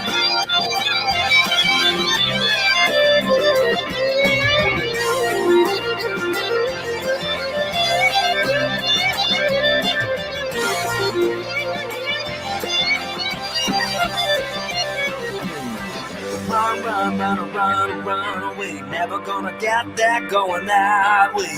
Run, run, run, run, run away. Run, run, run, run, run away. Never gonna get there Just trying to going figure out that way. Run, run, smoothly fade this out. Oh, I know why. Wrong program. Never gonna get. There we go. Oh, that was smooth. Real I usually smooth. I have Abrupt most stop. of these set up so that when I click it again, it just automatically fades away very smoothly. But apparently that one I don't have set up that way. I was going to try to tell everybody, I was trying to figure out who actually sings that, but my quick cursory search did not reveal the group that sings that particular song. Maybe somebody. Staff! Hello! Can you look that up for me? Thank you. I mean, he's got a little bit of time to do some research. He does. until I the mean, end we're of the not show. going to be, yeah. No. Does he have his Half. computer in that bathroom as well? Well, I have computers all over the house. Oh, so good for I'm you. sure he'll be able to. He's got his phone. I mean, it's an Android, but I still think he could do things with it. He probably dropped it down the loo. Okay, people out there, I'm not an Android hater. Send your I am. email to I'm offended. androidhater@airlinepilotguy.com. I will get it, by the way. Oh, yeah. I'm having people now sending email via I'm offended at Airline We have a Pilot. couple of feedback items in here that went to I'm offended. But don't do that, because I don't think it automatically gets kind of sent toward our feedback folder. Or does it? Well, if you No. got it. Yeah, I think it only goes to me. So yeah, it might it might get dropped through the cracks, so to speak, if as it were. Okay. let's see now. Feedback. Thank you. I'm glad somebody knows what's going on. Thank you, Liz. All right. Let's start with our first feedback item in the feedback notebook from Captain Craig. He says, "Here you go, Jeff. Thanks and have a great day." Craig Pyzik. So what he sent was I guess this is a PDF or some JPEGs or something. I don't know. Of the Embraer 170, 175 airplane operations manual system description flight controls, because we were having a discussion about that airplane. About trim, right? Yeah. Well, there was the one in Portugal where they had configured ailerons, and we were having a discussion. We weren't sure. We thought the airplane was fly-by-wire, and he said, well, for the most part it is, but except for the ailerons. The ailerons are not fly-by-wire. They're fly-by-cable, as they are, and not quite exactly the same way as the Mad Dogs. So we had spoilers, rudder, elevator, tailplane, and ailerons. It was a 1 in 5 chance of getting it wrong. And we did it. Yes. Ding. Yeah. The opposite of ding.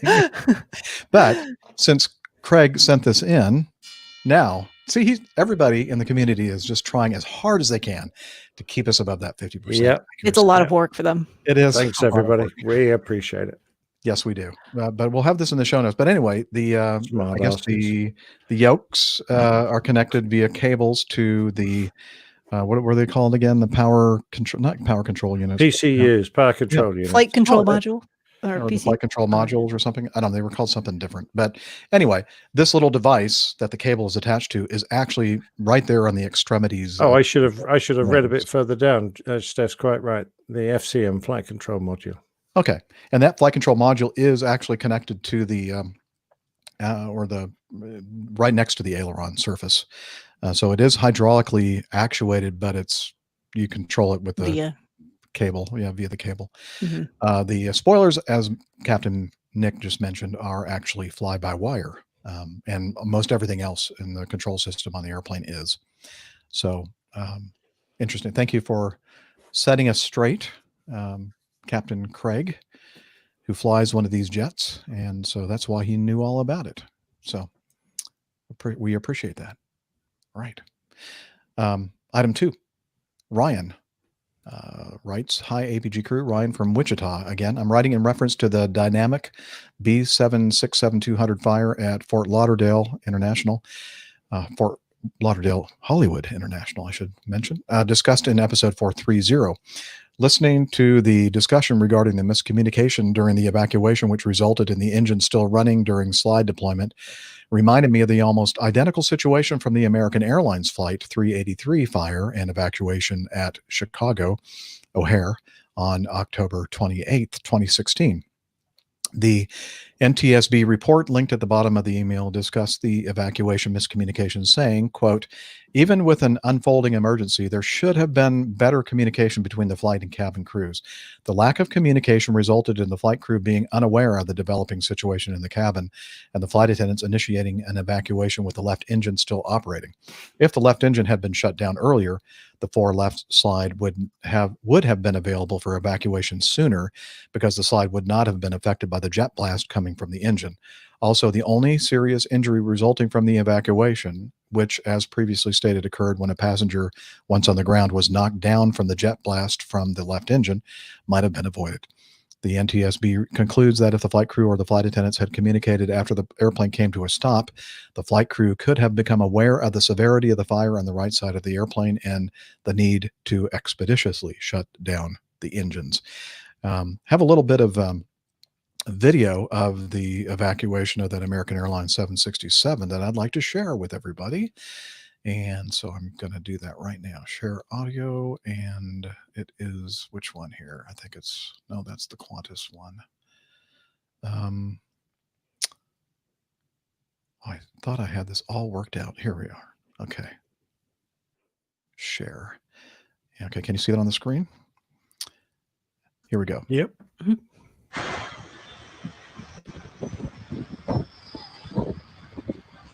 Now, I think this evacuation video started after the person got severely injured from the jet blast from the left engine.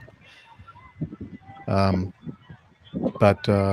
it's an interesting video, I think, to see how everybody's getting out rather quickly and how I guess it would be the 2 left door at the back, the slide being blown by the jet blast, and then one of the passengers, I'm assuming, went over there and was able to grab onto it and kind of straighten the thing out and help everybody else get off.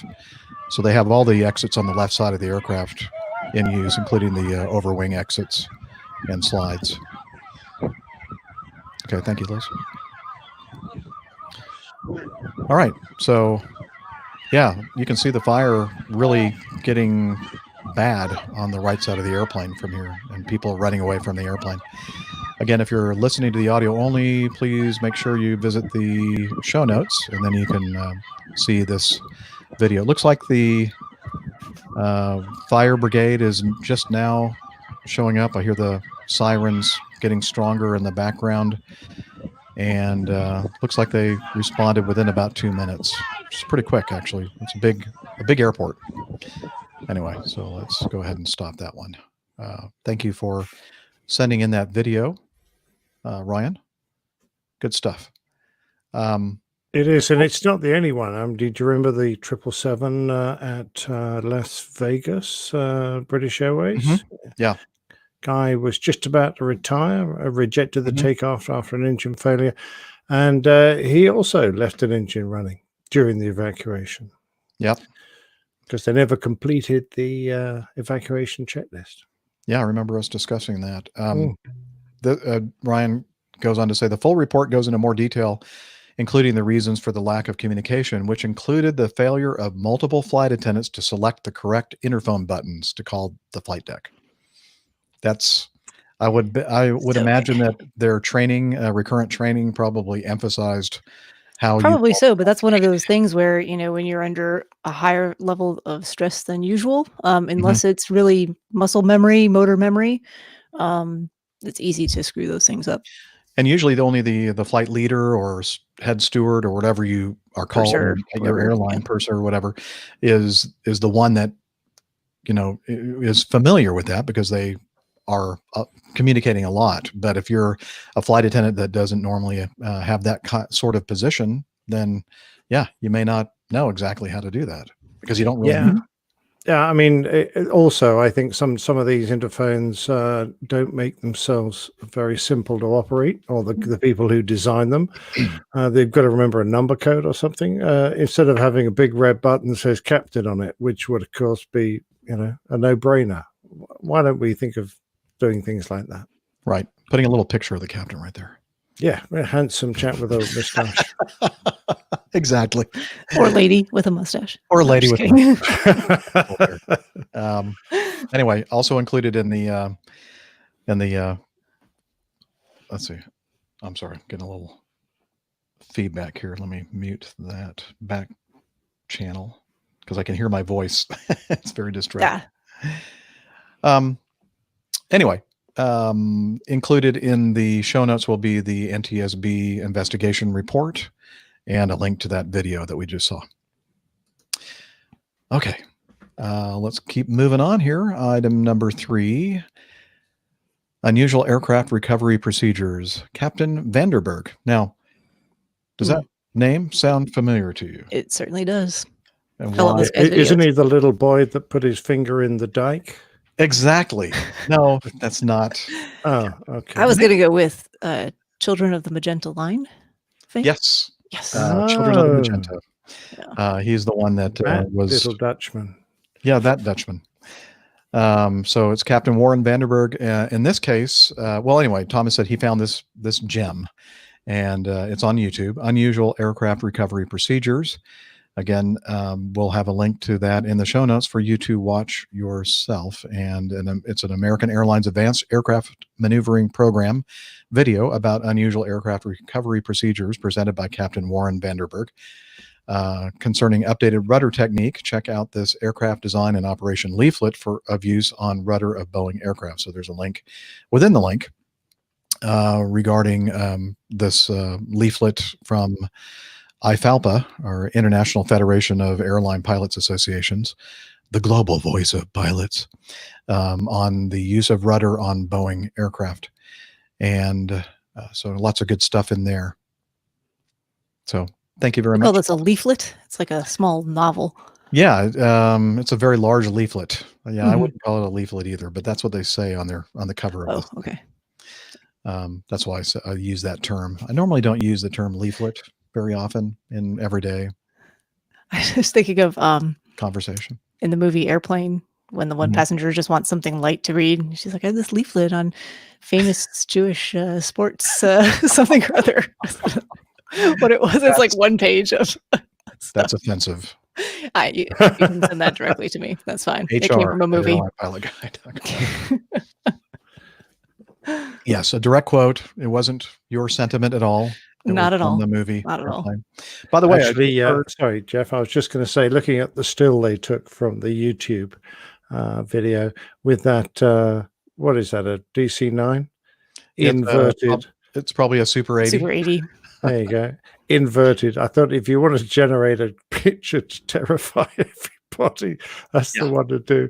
That's the and one. actually, when he talks about recovery from unusual positions, he talks about this very matter-of-factly whilst he's describing how to get out of the most appalling. And he's funny too. You know, he just Yeah. sneaks in these little like one-liners of, you know. Yeah, he's got a great instructional technique, and he speaks very clearly and in real pilot speak. You know, nice, no management stuff there. I'm Right. not going to say a rude word. It's stuff that you and I could understand. Thank you for making my editing easier. You're episode. The last one I had to use 2 spots with the sensor beep.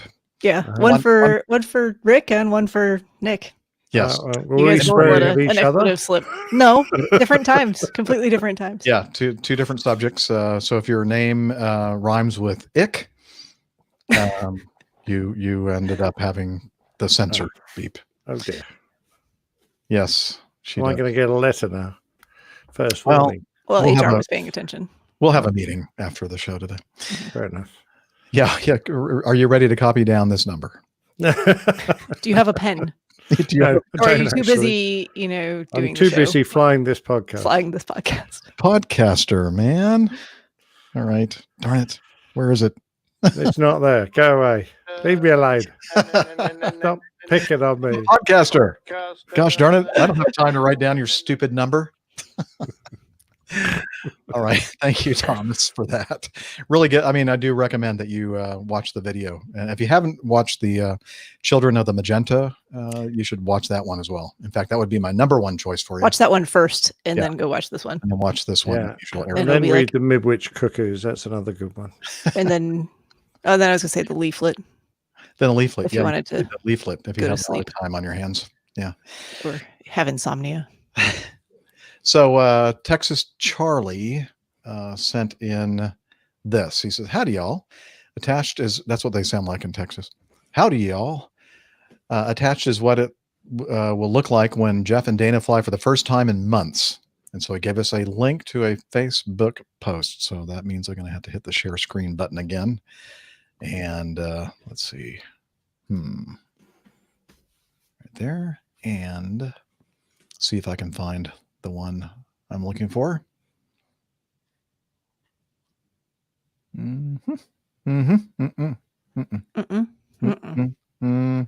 This could drive me to drink. Yes, I got it. Here we go.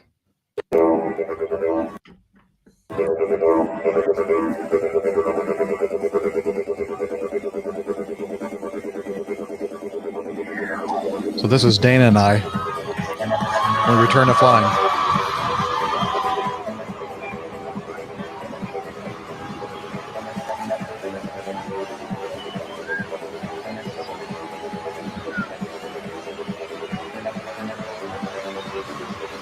Wow.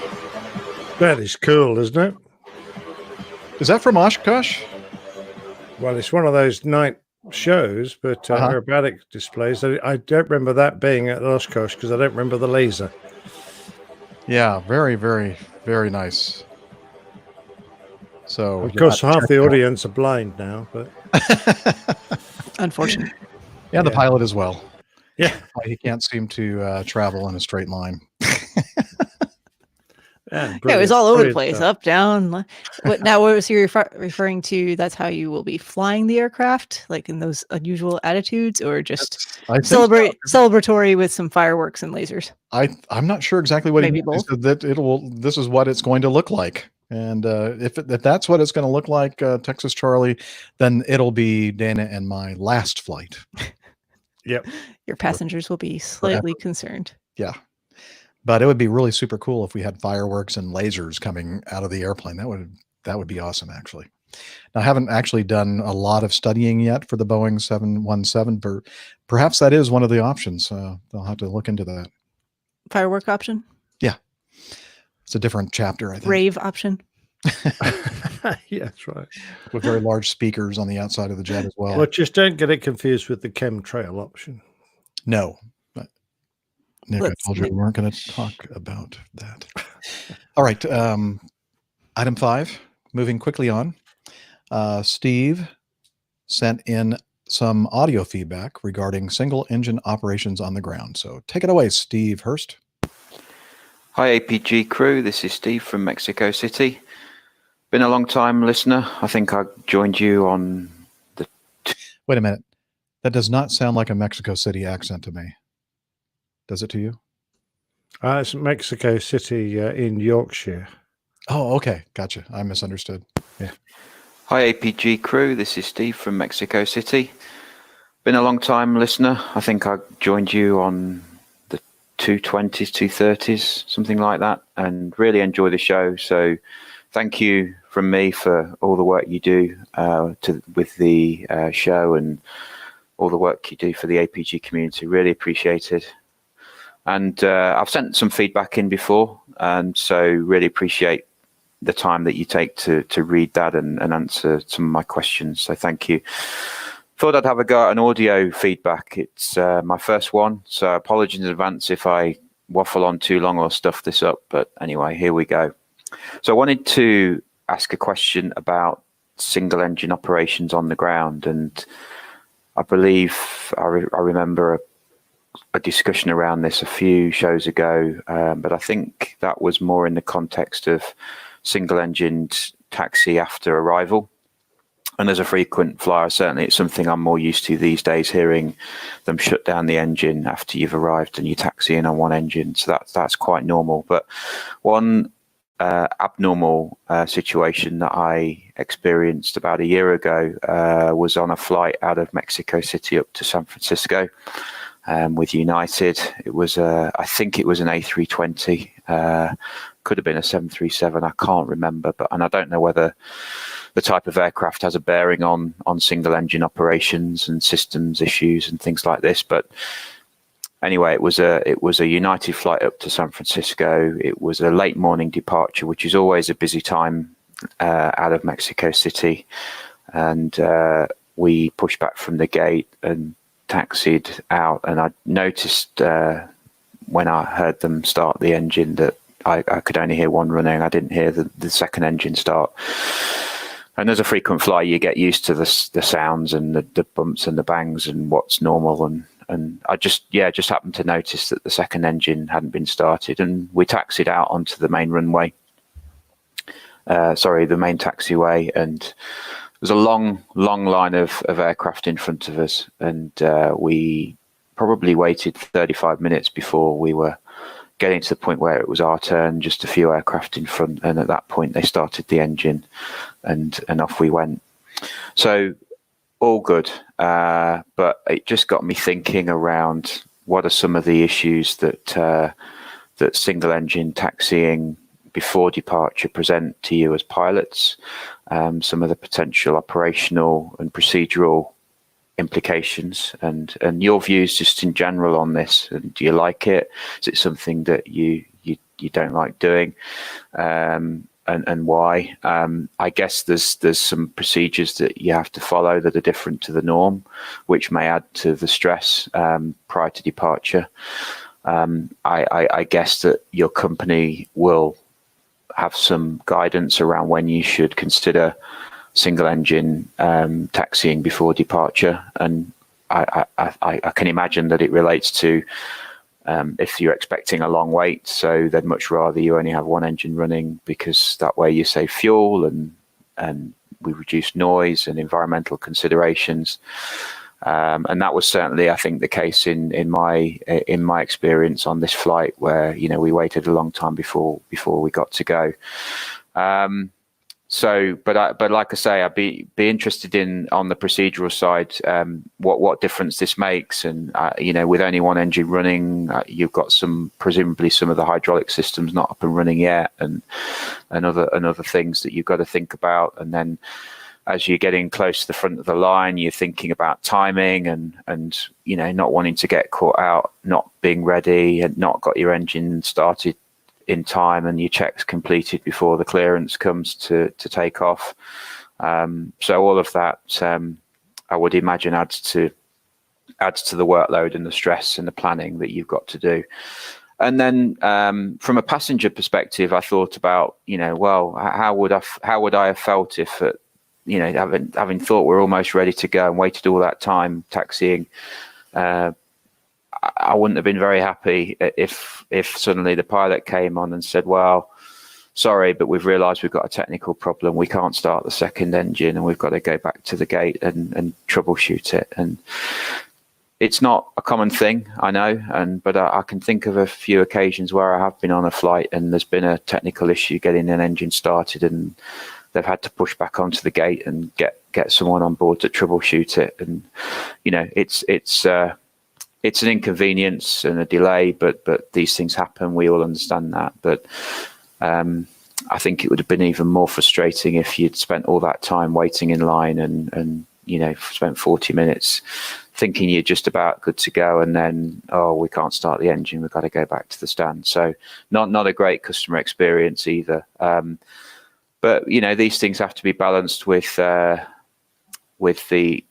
cost considerations of not wanting to sit on the ground for a long time, burning fuel unnecessarily on two engines when you could just be on one engine. So I understand it, and yeah, just welcome your thoughts on this and how you feel about it as pilots and some of those operational issues and considerations. So that's it from me. Thank you for taking the time to consider this feedback for the show, and look forward to hearing your answers to it. And with that, I wish you all blue skies, tailwinds, and all that stuff. Thanks. Thank you, Steve. Great question, actually. And I would surmise that the answer that I'm going to give is going to be a little bit different than Captain Nick's answer, because of the mission or operation that we deal with is a little bit different. Long haul versus the short haul, 4 engines versus 2, etc. So I'm going to let Captain Nick start off. Okay. First of all, Steve, I don't really think you come from Yorkshire. It was just the first place that came to mind. You didn't really sound like a strong Yorkshire accent, that's for sure. Interesting, because, of course, I did the majority of my flying. We didn't have this consideration. And then fuel prices changed, and eventually the company managed to get permission from Airbus to do what in the 340 was a 2-engine taxi, because there are a lot of systems that don't start running if you only start half the aircraft up. And you've got to make sure that if, for example, a hydraulic system failed that controls the brakes and you don't have the other engines running that would provide your backup, what happens? Does the aircraft just keep running? You know where to stop it. And so an awful lot of considerations about what systems you don't have available and how it affects the safety during a taxi. They eventually sorted most of that out. Now, the biggest problem I had was that when you are on a taxi out, the duties are evenly split. So the guy who's steering the airplane is looking out to make sure you don't bump into things. And we all know how often it happens that you can touch wingtips. It's a weekly occurrence, but it's almost certainly a monthly occurrence. That airplanes manage to dink each other, and it's incredibly expensive. So one guy's always head out, the steering, and the other chap is really responsible for the radio and the navigation to make sure he tells him where to turn, so that you don't get lost. A little easier nowadays with moving maps and things, but certainly it's still not beyond the realm of possibility, because you've still got to interpret air traffic's navigation requirements on the ground, which taxiways to take. Now, as soon as you start the procedure to fire up the remaining two engines, you've got to get the timing right, because it's not uncomplicated. And you've also got to bear in mind that the engines you're about to start up need at least a 5-minute warm-up times to prevent thermal shock when you open them up. Some engines might even need more. But effectively, the guy that is doing the navigation of the radio is now solely responsible for winding up the two remaining engines, which means that the guy that's now steering is also working the radio and also working out where to go, which in an unfamiliar airport is not good. Even in a familiar airport, I mean, I managed to take the wrong turning at my home base, for heaven's sake, when I misinterpreted a taxiway instructions during the engine start. So anyway, that you've got to get the engines wound up, and then you have to go through the after start checklist, the flight control check, and the full pre-takeoff checklist, both above and below the line, before you can line up and take off. And that is just busy. I mean, it really means for the last 7 or 8 minutes before you actually get airborne, you are both pretty much non-stop. And I always found that a vulnerable time, because there are an awful lot of safety critical items being checked, done and checked during that period. And because you're also busy and you can see the end of the runway coming up, and you're concerned now perhaps you might not have enough time to warm the engines up or get everything done, you're getting flat chat, which was never good. So if ever I had an excuse to taxi on all 4 engines, I would take that. Because I just thought we're leading ourselves into an area here where we could more easily make a mistake than we used to under the old procedures. But of course, you've got to go with the way the world is going, because all the time you've got all the engines running, you're just wasting fuel, not just the cost, but you're churning out carbon dioxide at ground level into the air that kids breathe and passengers breathe. Everyone breathes around the airport. So you really want to keep that to an absolute minimum. So I see arguments both ways. The problem is that we're dealing with airplanes and procedures that weren't specifically designed around single, or in a 4-engine airplane, two-engine taxi.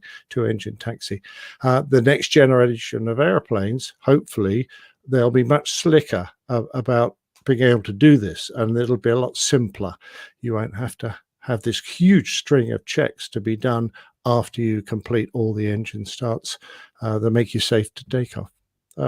So that's it, really. It's pros and cons, and I see both sides of the argument.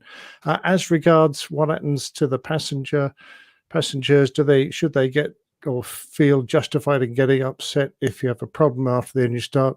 No. I'm sorry, you could have a problem at any time. We could have all sorts of things that might prevent us from taking off, the least of which would be probably after engine start. Yes, there's a slight increase liability because you're firing up those engines for the first time. But whether you're just pushed off the terminal or whether you're 2 or 3 miles across the airfield when it happens, if it happens, you're still going to be inconvenienced. So, suck it up. I'm sorry.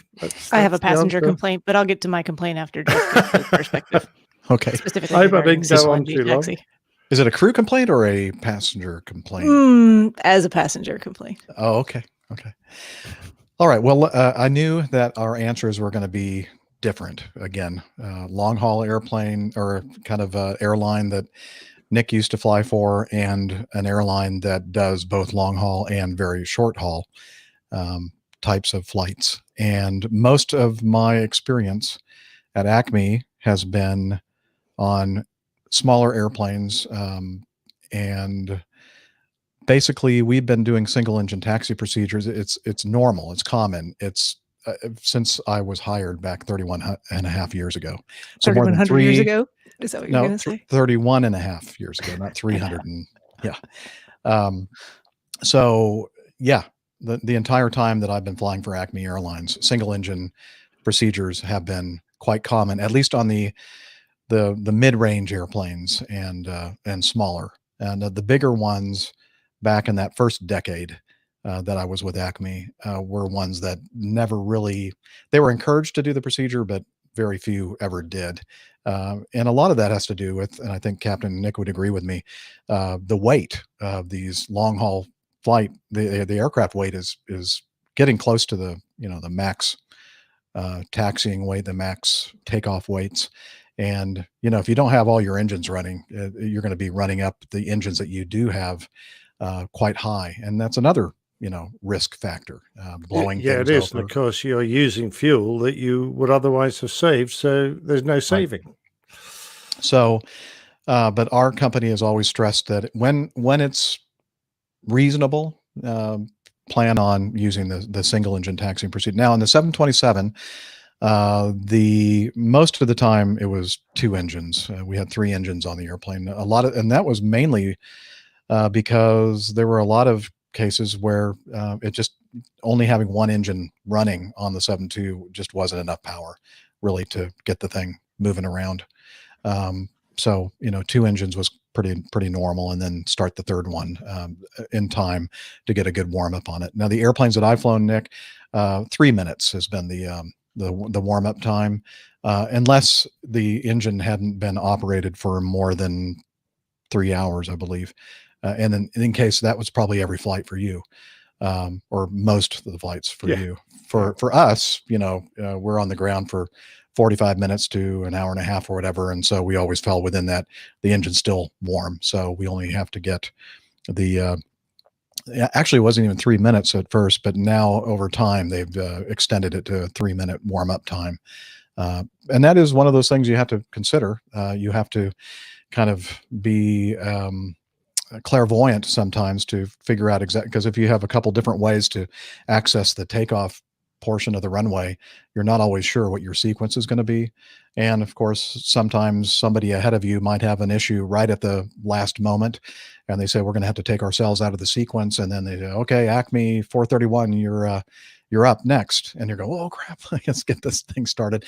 And the other risk, and I think somebody mentioned this in the chat room, is that there's always the risk that you forget to start that second engine or third engine or however many engines you have, that one that's not operating that needs to be for takeoff, because all the takeoff data is based upon having all of your engines running in normal situations. So you'll hear that occasionally. Somebody's boarding a takeoff or have to return, leave the runway for whatever reason, and they'll probably come up with some excuse and not admit that they didn't have their engine started. They started rolling down oh yeah, we should probably start that right engine. Yeah, we probably should. So that's another risk factor. Somebody also mentioned the fact that depending on the airplane, usually when we're single engine taxiing out, we have the auxiliary power unit, the APU, running, and that also aids in keeping the air conditioning packs running and cooling the aircraft, especially important this time of year when it's very, very hot in the northern hemisphere. And some airplanes with the APUs do better jobs at it than others. But you certainly wouldn't want to be taxiing out with just one engine and not an APU, because, here in the Southeast, it would be very uncomfortable toasty in the airplane. So that's also a consideration as well. So anytime we're on a flight that is getting close to our maximum weight for takeoff and it's hot, and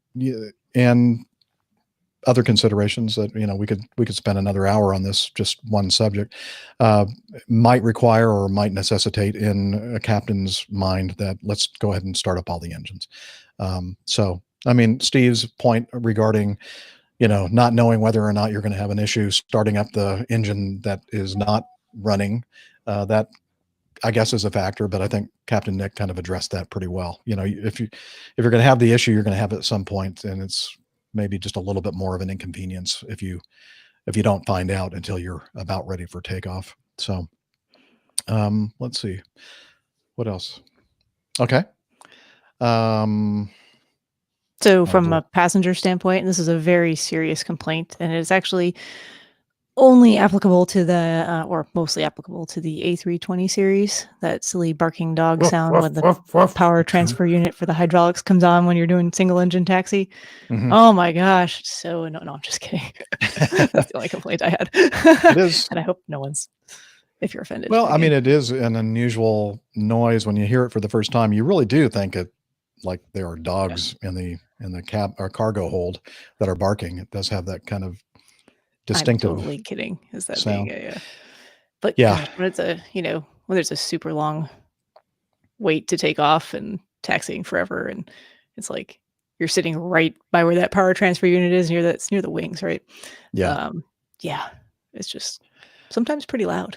Now, I think something to consider if we start both of the engines on a 2-engine airplane, usually, unless it's really, really hot, we'll probably end up shutting down the auxiliary power unit to save some fuel. But just to give you an idea, the auxiliary power unit, and at least in all the airplanes that I've flown, burn like a tenth of the fuel of an idling engine that you use for propulsion, at least a tenth of the rate of fuel or less. So it really, and this is a figure that they gave us probably 20 years ago, that just 1 gallon of fuel saved on a flight for the entire fleet for a year is like $20 million. I'm sure now it's probably much higher than that for our airline, but it does add up. So every bit of fuel that you can save. But for me, the comfort of the passenger is always higher up in priority than how much it's costing us to operate the airplane. So, if it comes to saving a little fuel to, make our profit sharing check a little bit larger or making the passengers more comfortable, I'm always going to side with passenger comfort. So that's the way I run it. They're the ones that choose your airline, perhaps for that very reason. And you'd think that everybody would think that same way, but they don't. I've been riding in the back of an airplane, non-revenue or deadheading or whatever, and the pilot crew doesn't start up things like the auxiliary power unit until like 5 minutes before pushback time, and I go, no, that's not fair for the passengers. So yeah. Anyway, a lot of good discussion about beating that one to death. Yeah, I think we did. Pretty close. Good. I wish I had a beating dead horse sound effect. I need to come up with one of those. But, that sounds disturbing. I don't really want to see. I don't really want to hear that one, Jeff. Hey, whack. Hey, whack. Yeah. I'm not dead yet. Will be soon. Ooh, All ouch. right. Well, with that, you know what? It's now time for the best part of the show, which is, Thank of goodness. course, everybody knows, the Old Pilot's Plane Tales. And this week's installment is entitled U-134. Take it away, Old Pilot.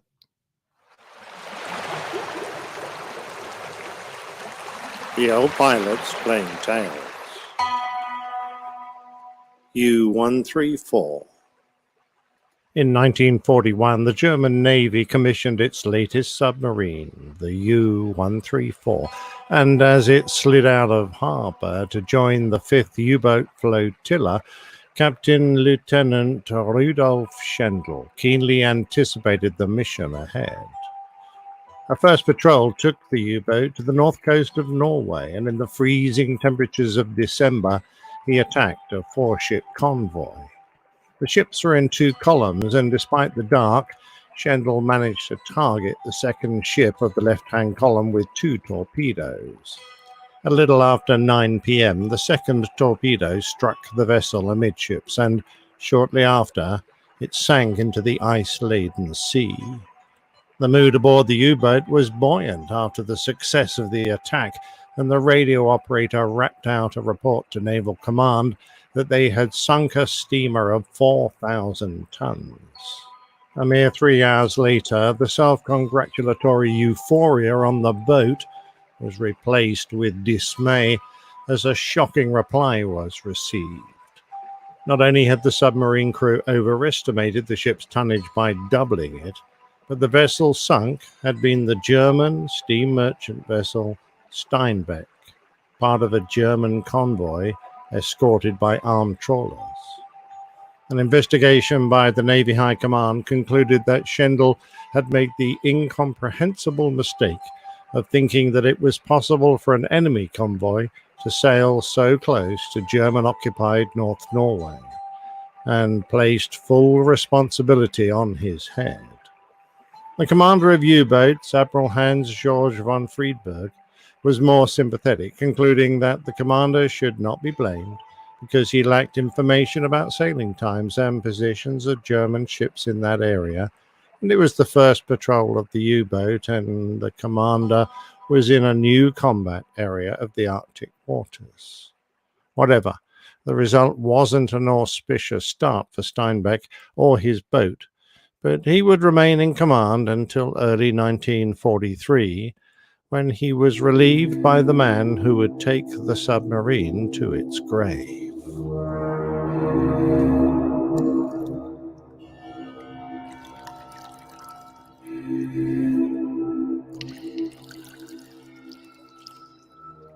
You may be wondering why this Type 7C U-boat should feature in a plain tale, but bear with me as I introduce the K-74. Built a year after the U-134, the K-74 came from a company with an interesting origin, the Goodyear Zeppelin Corporation. In Britain and parts of Europe, the name Zeppelin would forever be linked with the death and destruction wrought on cities like Paris by bombing from the huge German airships made by Zeppelin. Before the First World War, civilians, particularly in Britain, had largely been unaffected by war, but as the German armed forces became increasingly deadlocked in the trench warfare that characterized the Great War, these vast flying machines could take the war to the heart of the enemy by attacking them in their homes. A report from Major General Ferrier, who commanded the defenses around the city of Hull, reads, "My staff officer went outside and saw a Zeppelin overhead, very distinct against a clear sky, at a height estimated by him as 3,000 feet. He saw 3 bombs dropped. As each one left the Zeppelin, the airship was clearly lit up. He then reported to me, and I heard 5 explosions, and I saw from my window that 2 fires had started. The Zeppelin had passed over, dropping 32 bombs on Hull City. The casualties up to date are 19, 5 men, 9 women, and 5 children killed, and 24 seriously wounded." The anger, panic, loss of morale, and chaos played into Germany's strategic use of Zeppelins. The British public were now caught on the front line of the war, and they were beginning to understand that war was not glorious when inflicted on civilians who couldn't fight back. The Germans' tactics of attacking cities became known as total war, and was, perhaps more so nowadays, considered detestable. Following the surrender of Germany and the conclusion of World War I, the Allies demanded that the Zeppelin airships be handed over as war reparations and compensation from the aggressor. Restrictions were placed on aircraft construction, which brought the company's work to a halt. However, to get around them, the Zeppelin Company found a willing partner in the United States, the Goodyear Tire and Rubber Company. And in 1924, the Goodyear Zeppelin Corporation was formed. German engineers and technical staff relocated, and the chief engineer of the Zeppelin company became the vice president of engineering. Using its German expertise, the company subsequently constructed rigid and non-rigid dirigibles for the United States military in their giant hangar constructed at Akron, Ohio, at the time the largest building in the world without internal support. By now, Zeppelins sporting Nazi swastikas were being constructed in Germany, and as the Second World War broke out, Goodyear dropped the name Zeppelin from their title. Finally, in 1941, the company dissolved their joint venture. They did, however, continue to build airships for the US Navy, including the K-class blimp. This family of aerostats was only one of a series used by the US Navy at the start of the Second World War. The original pair of TC class, made to experiment with the concept of parasitic fighter aircraft used to unhook and defend the airship, were attained from the Army. They had 4 K-class, which were designed as patrol ships, and 4 training ships, 3 small L-class and a single G-class. When the US entered the war in 1941, most of these craft were quickly pressed into service to deter Japanese and German submarines which were attacking shipping close to the American coast. These 10 blimps, and I use the term with confidence since Goodyear themselves refer to their non-rigid ships this way, were soon bolstered by the construction of 154 more. The civilian airships that Goodyear had used for advertising and such also took on war roles, in some cases before they were officially commissioned into service, requiring them to operate as privateers, something that hadn't been done since the War of 1812. The Navy blimp squadrons were mainly used to patrol and as anti-submarine ships.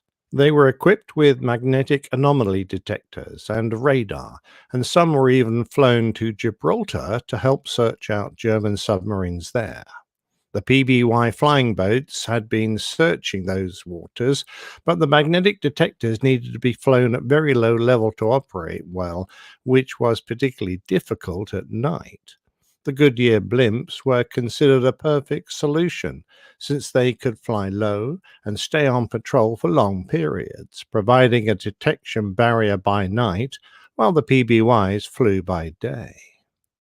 I suspect that a long patrol wasn't too arduous for the 9-man blimp crew, since the control car was equipped with a General Electric combined grill stove and oven, a Manning Bowman coffee percolator, an Everhot roasterette, and a toaster of unknown manufacture. More importantly, the K-class was armed with a 50 caliber Browning machine gun and 4 350-pound Mark 47 depth charges.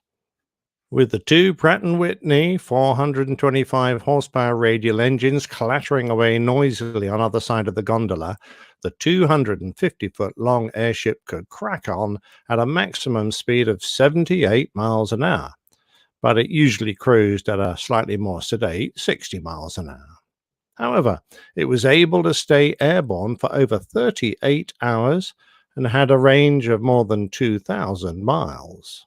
The crewmen consisted of a co-pilot, a navigator, 2 aviation machinists, 3 radio men, an aviation ordnance man, and a seaman, all of whom came under the command of the pilot.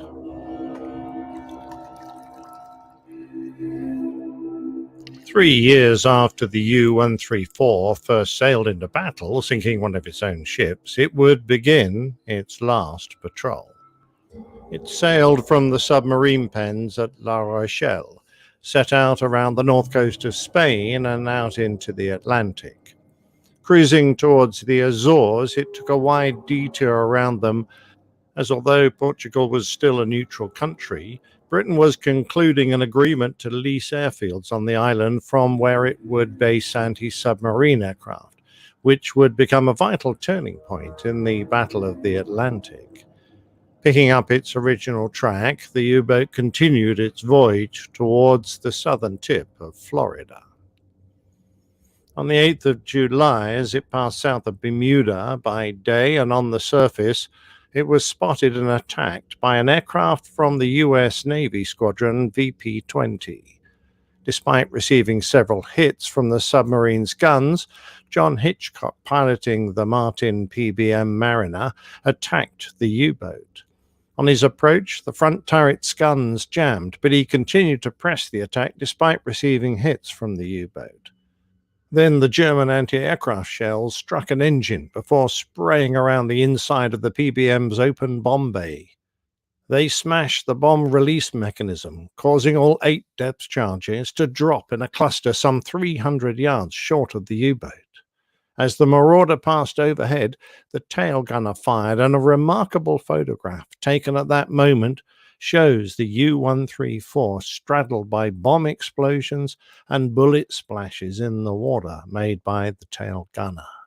Badly shot up and on one engine, the PBM limped back to Bermuda, whilst the submarine continued on its westward journey towards a historic encounter.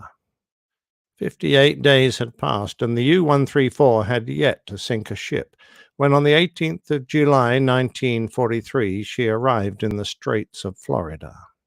As she did, the U.S. Navy airship K-74 was being readied for departure from Naval Air Station Richmond, just south of Miami.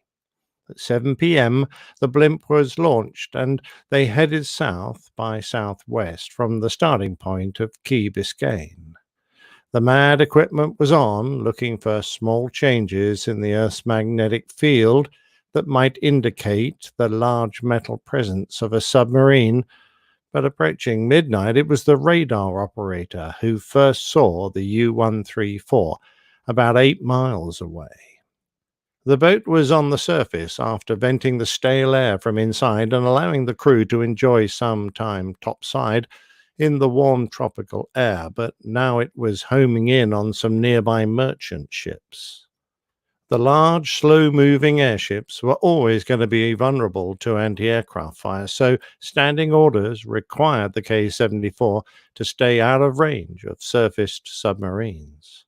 Their job was to report their presence and to guide aircraft or ships into attack. But seeing the U-134's proximity to the merchantman, Lieutenant Grills disregarded his orders and brought his crew to battle stations. Closing in on the radar blip at 500 feet, the airship sighted a wake below them. The pilot maneuvered so as to keep the airship down moon from the contact, and they trailed up the wake. Within a few minutes, they'd sighted the submarine itself, but they were unsure if it was American or German, so they circled around in cloud to look again. This time they decided to approach, and if the submarine attacked them, they would know it was German. At 250 feet, they commenced a run, and then the U-134 opened fire. The bright yellow-orange flashes from the boat's deck guns took away any indecision. This was the enemy. The airship gunner opened fire with his .50 caliber machine gun as the German gunners began to smash the airship's plexiglass windshield. The U-boat captain turned to make his boat the slimmest target he could, whilst his gunners peppered the blimp, hitting the starboard engine and throwing the airship into a sideways drift. Down below, the Germans were having misfires and their defense became erratic, whilst the airship's gunners saw numerous strikes from his weapon on the submarine's hull. As they neared the boat, Lieutenant Grills ordered bombs away, but the bombardier failed to hear him, and he was forced to repeat the command. Now almost on top of the U-boat, the Germans were firing point blank up at the airship. It went out of control. It reared up onto its tail, with the nose of the blimp pointing skywards. The crew were thrown about as it began to gain altitude, rushing up to around 1,000 feet, accompanied by severe shaking. With his craft threatening to overturn, the pilot jettisoned the slip tanks, and the blimp stabilized, but below them, the U-boat continued to fire. Severe damage was done to the outer and inner envelopes. The rudder and elevator were shot away, and the airship was going down tail first. They jettisoned what they could, sent distress messages, but at 23:57, the tail touched the water, and the propeller blades sliced into the sea. This odd little battle was over. The U-boat reported receiving damage to ballast tank 5 and diving tank 4 and continued her patrol, but now the Navy was hunting her. The next day, a Ventura bomber attacked the boat, and they suffered more damage, this time to the batteries. She was ordered to return to base, and despite another attack by Wildcats and Avengers from the USS Croatian, almost managed to get there. The U-134 was finally sunk with all hands by depth charges from the British frigate HMS Rother. The crew of blimp K-74, the only airship to be shot down during the war, swam away from their sinking machine, knowing that the remaining depth charges would explode as it went below the surface.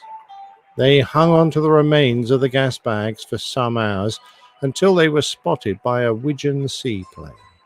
The aircraft directed surface ships to the rescue, but sadly, just before they could be dragged aboard, the bombardier was attacked by a shark, and he vanished in a crimson froth of blood.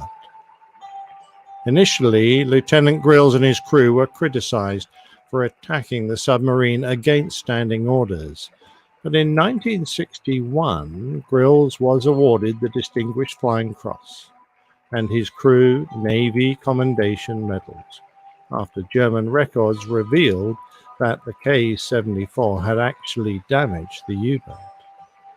It took 54 years for the family of Stessel, the only airship crewman to be killed by enemy action in the war, to posthumously receive his Purple Heart.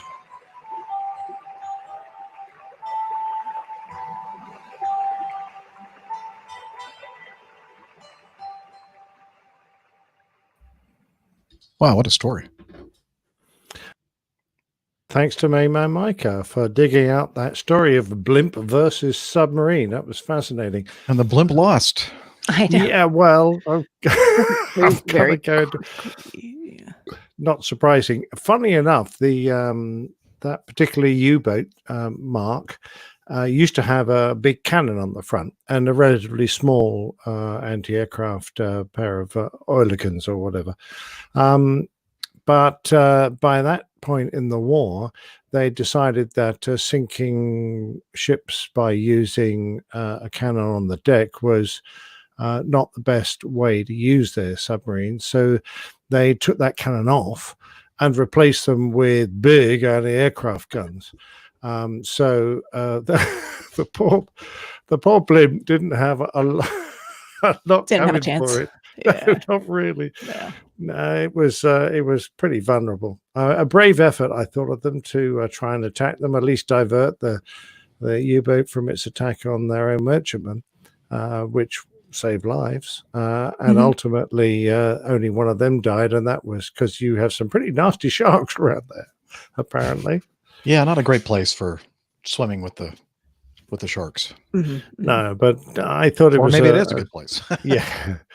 I thought it was a poignant story, particularly since the U-boat crew really didn't achieve anything on that last voyage and went down with all hands, over 40 men on their way. In fact, by that time in the war, we'd got the upper hand, I think, on the struggle against the wolf packs, and their U-boats were being sunk regularly.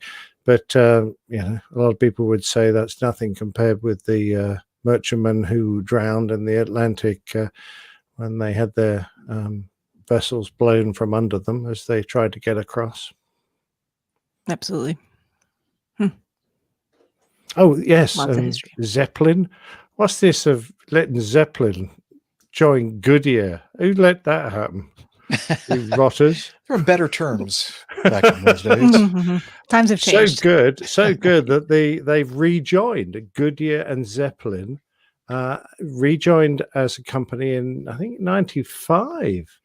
And they continue to work as a combined company to this day, I think. I think it has a lot to do with the beer at the time in the U.S. was crap, actually. And they thought maybe they could get some better selections of beer from the Germans. What, float across on a Zeppelin? Yeah, why not? You know, it has something I mean, to there's do a with lot beer. to, there's a lot to foreign relations that happens over beer, obviously. Okay. Okay. if I you mean, say is so. Akron an area where you get a lot of German beer? German style beer? But if the people coming in from Germany bring some with them. Oh, okay. fair Yeah, enough. that actually that area of the country, there are a lot of lager breweries up that way. It's not too far from Cleveland. Akron, Canton is just to the southeast, I would say, from the Cleveland area, right? Excellent. I Excellent. believe that's I correct. think there are a Well, lot we of know Micah German immigrants. loves his airships. So he's sent me quite a few airship stories. And Do you mean aerostats? Well, I mean blimps. I mean gas bags. I think we've had. Oh, no, We've had that's this not a conversation. nice way to refer to it. Wow. Sorry, But Micah. I think Micah's going to try and insist it's a semi-rigid airship. Yeah, I But, think we've had this since discussion before. we have. Goodyear themselves refer to them as blimps. So I took advice from the manufacturer, my main man Micah. Yep. And you Can't- made that very can't clear refute in, that. in the plain tale. I noticed that. I'm thinking, oh, I know why you're saying that. Yeah, exactly right. Yeah, I don't like falling foul of Micah's terminology quirks. Even if he is, what did you call him, a gas bag? Okay. Just kidding, Micah. It's Nick at airlinepilotguy.com. I'm offended. I'm am offended too. at I'm offended that you're all offended. airlinepilotguy.com. All right, let's quickly move on. We only have, well, it's under an hour remaining, about 40 minutes. Let's quickly do 6. Hello, APG crew. This is from Carl. Definitely suffering from APG syndrome, but I've started finding issues getting comfortable while listening. I'm very clear about the safety concerns around takeoff and landing in a passenger plane, but why can I not put down the tray table during an APG episode? As there is no other crew member instruction, I've been sitting straight up despite having many different options to recline while listening. Could you explain the safety concerns with reclining and using the tray table while listening? Radio Roger makes it very clear at the beginning that this is expected, though I'm glad I don't smoke or I'd have concerns about lighting up in the restroom. Keep up the great work and best wishes to Captain Dana during his approved leave of absence. Blue side up unless acrobatic maneuvering is approved by the manufacturer. Carl. Thank you, Carl. That's cute. Seems like we're always forgetting to turn off that fasten seatbelt sign I during the know. show. That aren't we? is one Is of that the on our hardest checklist? things. No, it's not on our checklist. No checklist. Unfortunately. No, it's Yeah. airmanship. Mm-hmm. True. So just, I would maybe wait 10 or 15 minutes, Carl. And if you haven't heard from us at that point, then go ahead and take the tray table out and recline your seat. As Get long as comfortable. it's smooth sailing on the show. If That's there's right. been a bunch of false starts and go arounds, maybe just Oh. stay seated for a Yeah. little while longer. Wait for everything to settle down. Yeah.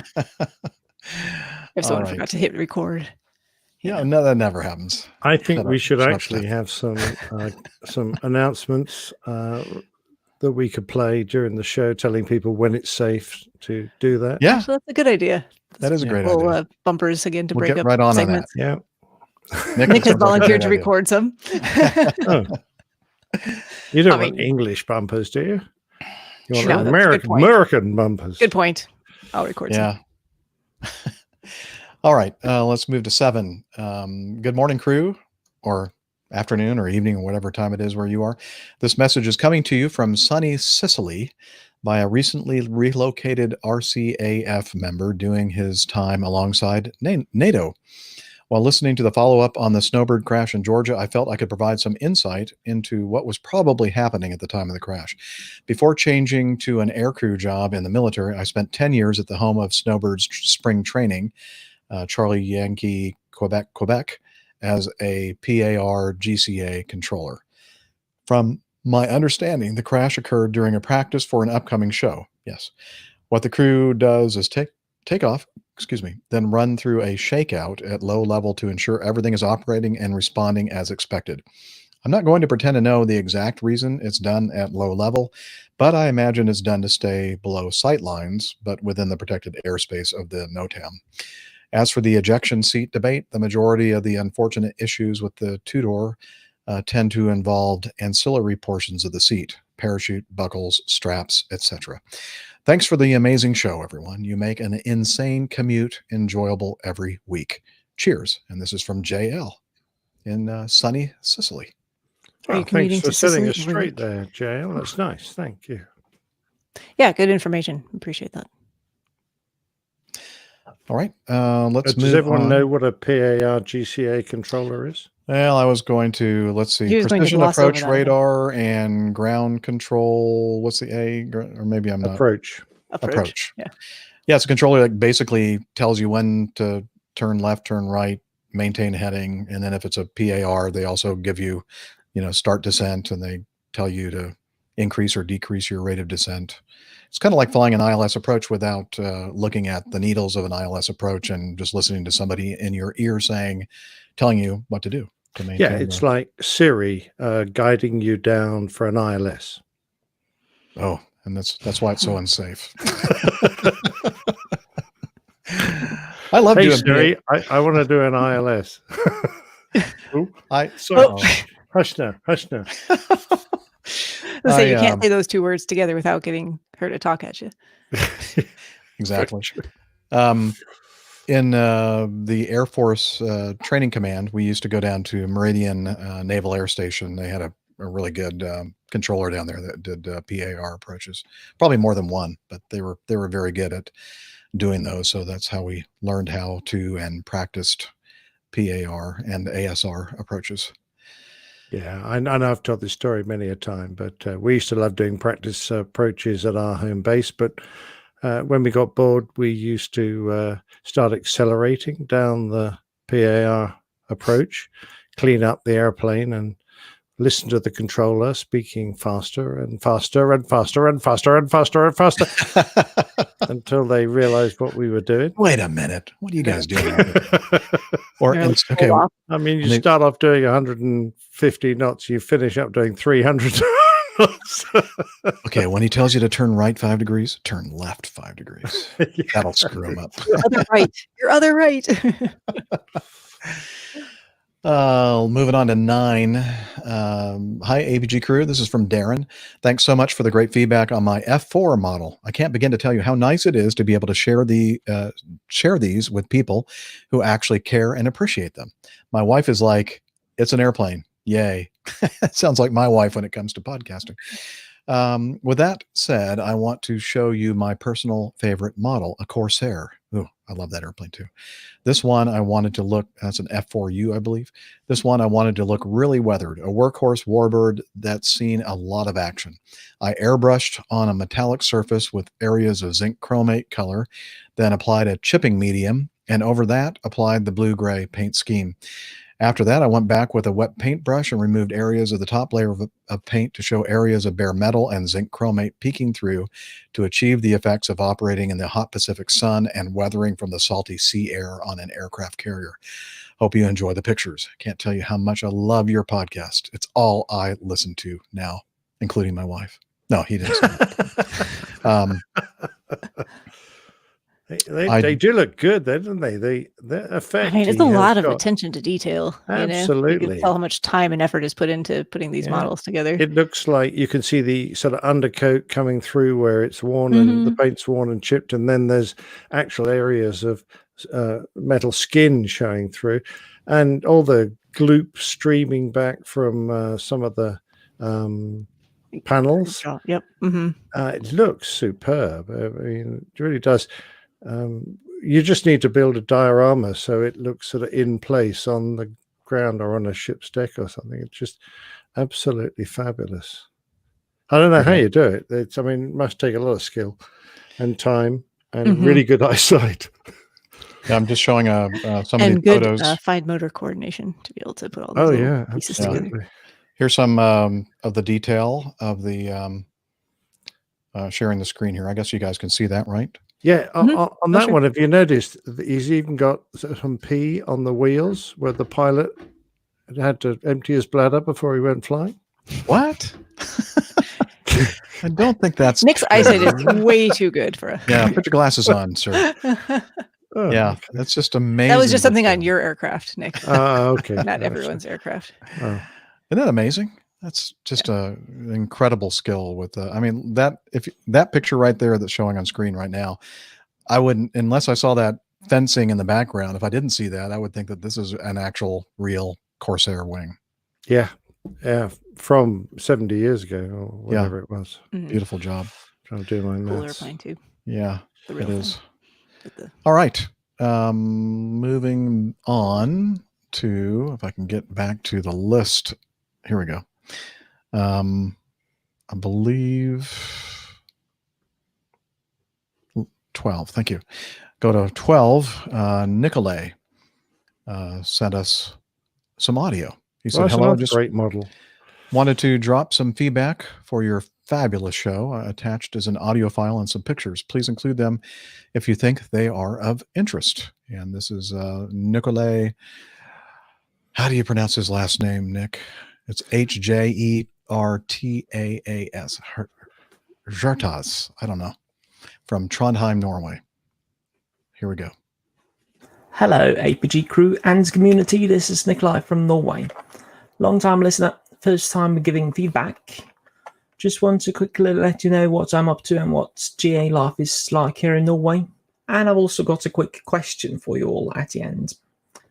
I am a private pilot, always been interested in aviation, but as a matter of fact, I'm not following my lifelong dream to become a professional pilot, but I'm actually studying to become an architect and will be so within the next year. I got my PPL back in 2016, and I've loved every hour in the air ever since. I most definitely want to get my instrument rating and multi-engine rating. And who knows, maybe I'll end up with an ATPL one day. In March this year, the whole GA community was put on hold and the airspace above Norway was closed to VFR traffic. Luckily, the restrictions have been lifted and everything is slowly getting back to normal. I've been able to do my recurrency training since then and also quite a bit of flying. I'm currently living in Trondheim, which is geographically in the southern middle part of Norway. And last weekend I was able to take the Club Cessna 172 up to Bodø and Lofoten.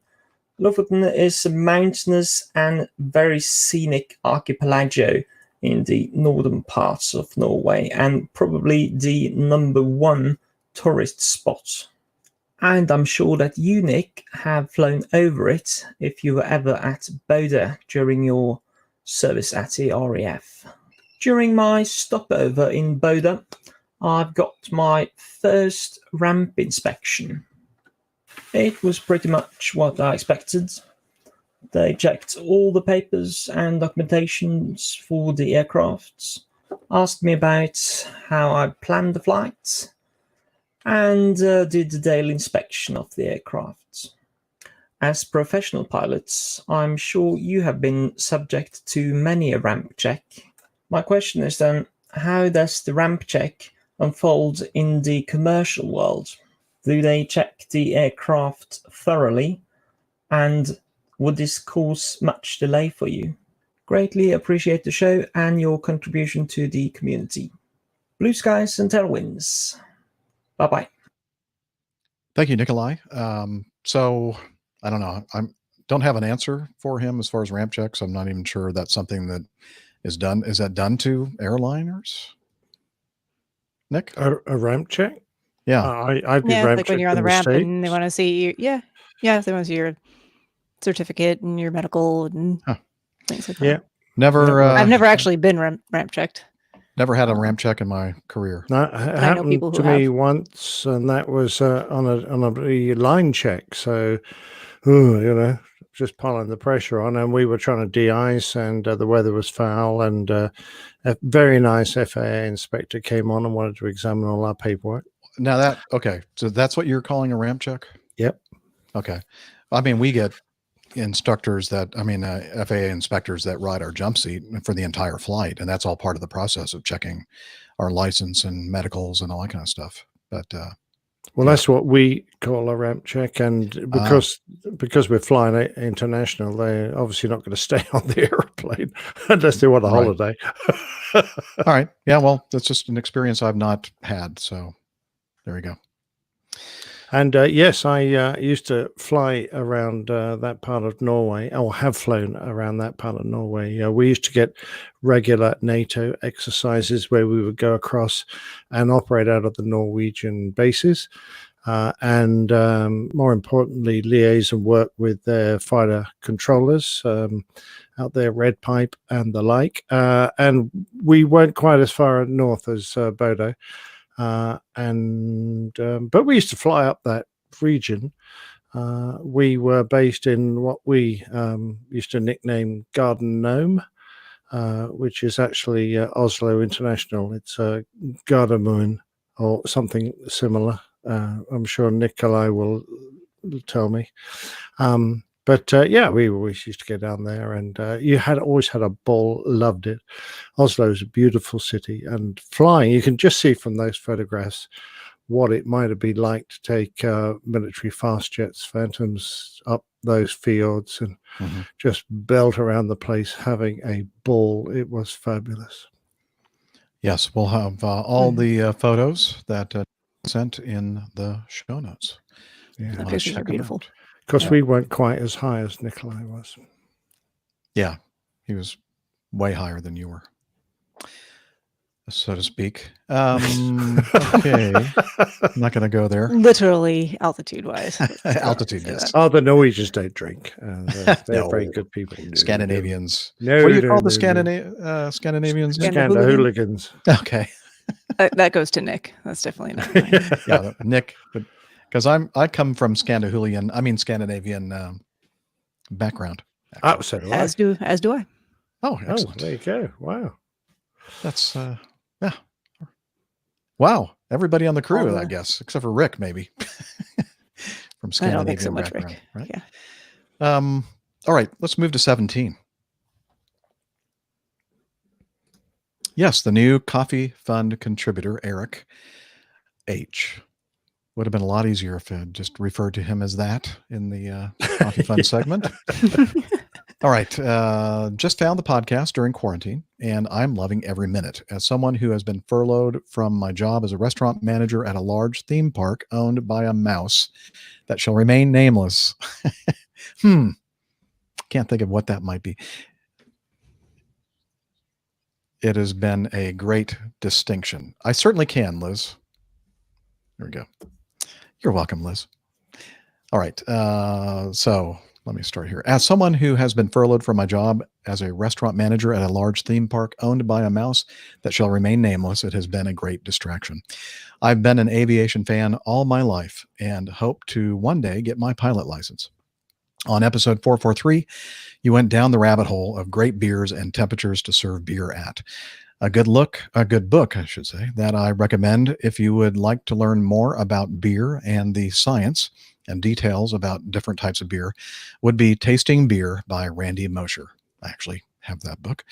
It's a great reference book and helped me pass my Cicerone, or Certified Beer Professional exam. It's set up where you can easily... Wait. I have a question. Can I be a certified beer professional? I've drunk I need a lot of career beer. change. I need to take that. I've probably passed that exam by now, haven't I? I'm sure I would. Well, I don't know. I mean, you're good at drinking. Is that like a I'm sommelier? not sure if you know all the details as far as alpha and beta amylase, I can learn enzymes and that kind of thing. You know, you guys, you're I mean, smart enough to figure it out. Instructable. Yeah, I don't know how easy I'd find it to take that on board after a few beers. Well, then you can just start making it up, like the sommeliers do. Like you'll notice hints of, fruity stuff and I've got hints of whatever else. galoshes in my beer. all So the I'm various sorry, ways Eric, usually. for them interrupting your time feedback. I'm going to finish it though eventually when they shut up. We're done. Here we go. It's set up where you can easily read it from cover to cover or just pick and choose subjects that you're just curious about. Thank you again for the wonderful content about aviation and life. Cheers, Eric H. And thank you, Eric, for becoming a patron of the show. And now, certified beer professional. We used to call it certified beer judge program. And I was actually I don't know, I just started basically doing the certified beer judging program for the American Homebrewers Association back in the late 90s. What do they call you? Judge Dredd? Oh, they don't call me anything. I never made it to a judge. In fact, what you do is you have to go to a bunch of competitions. And you get certain like points for you're basically helping out all the certified beer judges with the judging of the beer. What do you call it? Well, can't think of the name. Anyway, where you submit your beers for judging and then you are awarded. And I thought that would be a lot of fun. And so I have the book that he's referring to by Randy Mosher. I also thought, well, I'm going to take a look and see if the other one, there was like some kind of a style guide. I don't think it was by Randy Mosher. I just can't remember who it was. And I meant to look at my bookshelf before we did the show today and I forgot, but it's a small little handbook of beer styles, but I decided to go and do some research, find out what's the official study material now. And there is a free PDF out there that I think it was completed and compiled in 2015. I'll put that PDF in the show notes. So any of you out there who are interested in seeing, and this is really good stuff because it'll tell you, like specifics about, let's say IPA, and it'll say like an American IPA style is this, and kind of give you a little bit of the background of this beer and what the benchmark beers are that represent it best. And then different variations of the styles and that kind of thing. Like for instance, a West Coast IPA, the one that they mention as one of the benchmarks is Stone IPA. And, has that particular style. It gives you like bitterness, international bitterness units, original gravity, final gravity readings, as far as the. So here's the knowledge areas. It says keeping and serving beer, beer styles, beer flavor and evaluation, beer ingredients and brewing processes, and then pairing beer with food. Yeah. So that's how you'd be. It's good. I mean, it's amazing. It's as you said, you made the comparison to being a sommelier in the wine world. It's the same kind of thing in the beer world. I actually had no idea that existed for the beer world. Yeah, it's great. I'll be reading that PDF. Okay, I'll make sure that you see it. Excellent. Yeah, it's good to have, like to have on your phone, to like you go someplace and you just you've never heard of that particular style before, and you can look it up and it's right there, with you. Take a look at. You were saying something, Liz? Okay. All right. Liz is suggesting, the control room is suggesting that we move to item number 13 and see where we are. Now, I'm in Roswell, Georgia. I think that you're in Toronto, Liz. Still in the Carolinas. Still in the Carolinas. Well, let's see where you are at the end of this then. Okay, well, yeah. I might migrate, move. There might be a seismic shift of some sort. I might cross the state line. It's only a mile away. It's possible. It's possible. I mean, I've been hearing some rumbling of thunder, and I'm getting texts on my phone. That's your stomach. I could, well, actually, it could be, but in this case, it's backed up by lightning, not from me, but from Mother Nature outside. So, anyway, he said, this is from Brent. He says, I made an audio file for feedback. Please let me know if you need it in another format. Blah blah blah blah. I see. By the way, my kids like to refer to you all as my imaginary friends when I update them or talk about the latest episodes. That's funny. Excellent. Oh yeah, Dad's listening to his imaginary friends. Hopefully this finds you all happy face. All right, so let's hear what Brent has to say. Greeting APG crew and fellow listeners. The DC-8's been mentioned a few times lately, and I'd just like to add a few of my thoughts. I used to fly the DC-8 at a company very similar to Captain Rick's operator, where we flew all over the world with cargo and passengers, sometimes both at the same time in a combi configuration. Some of the limitations I heard on the last episode did not exist at our carrier in regards to reverse thrust usage in flight. The inboard engines could be at maximum reverse thrust anytime above 190 knots, and if deployed at a high airspeed, it was required to slow below 300 knots before stowing. This was for all different engine variants, including the cascading reverse style CFM 56. We did not have an altitude restriction on using them, but it was frowned upon in the terminal area or any time below 10,000 feet. Naturally, I was definitely excited to try them out for the first time, as this was not normal in any of the previous aircraft that I had flown. The result was surprisingly benign, though, and you really couldn't tell a whole lot of difference when at a high versus low power setting in regards to airframe buffeting. It honestly is not much different sensationally than riding in the aft part of an airliner with the speed brakes fully deployed. Common practice, though, similar to speed brake usage, was to avoid reverse thrust in flight altogether, which took some planning on the DC-8 as it was a very clean airplane, even after 50 years of hail damage. It's correct that the DC-8 does not have leading edge flaps or slats, but it does have leading edge slots. These slots are inboard of each engine pylon.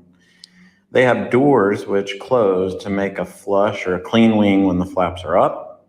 And if the flaps are down, it opens, allowing the air to flow over the top of the wing.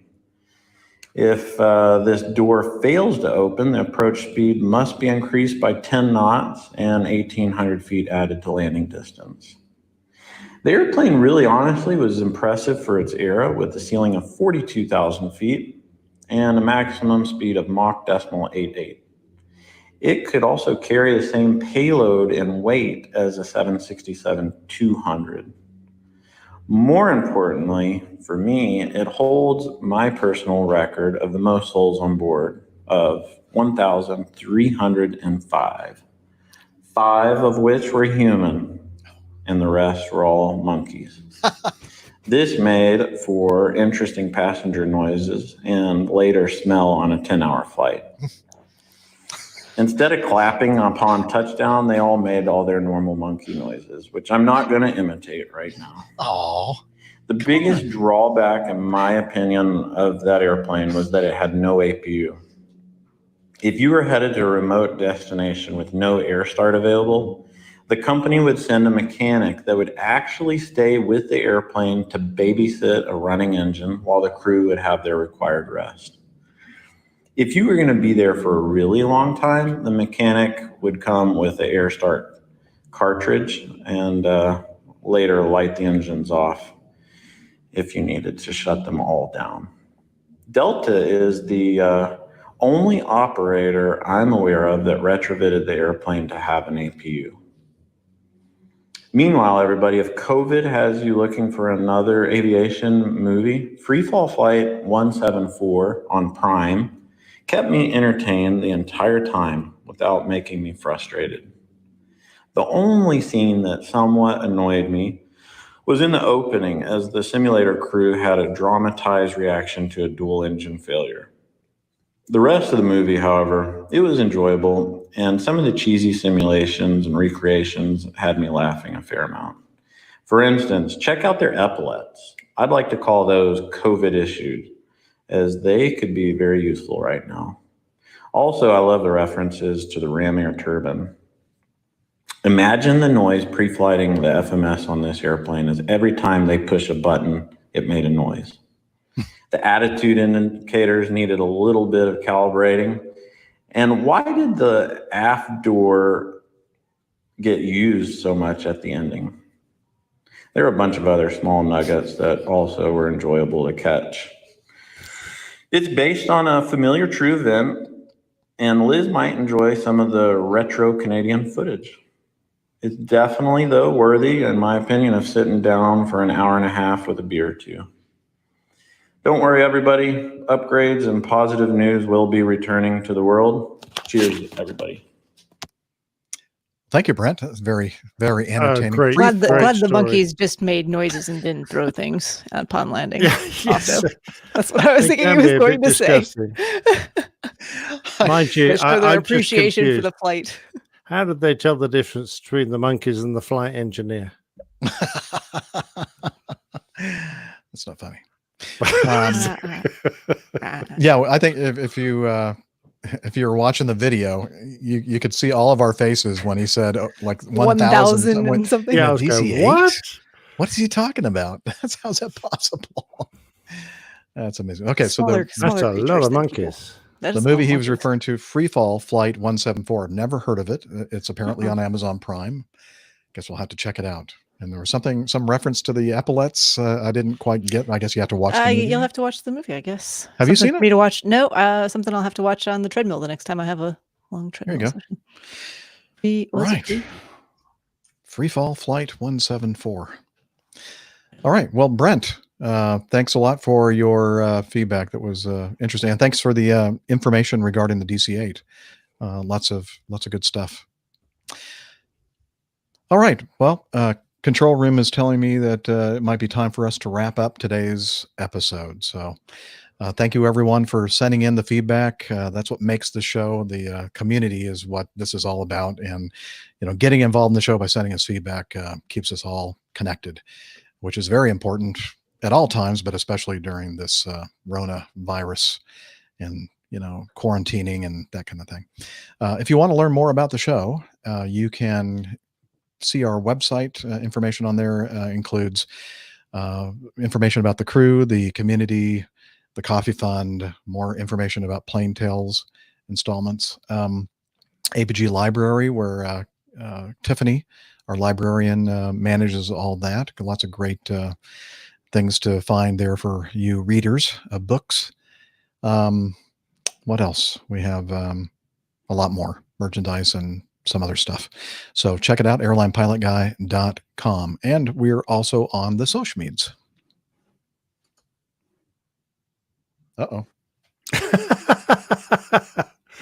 Oh, dear. Oh, she is. Okay, I just noticed right when I stopped speaking that I received a text from Steph that says her Wi-Fi just quit. Oh, she's back. Oh. Yeah, I don't know what just happened there. I had to I put it on my cellular hotspot. Oh, so that's I odd. have no idea. It was really weird. It just went boop. No more. Yeah.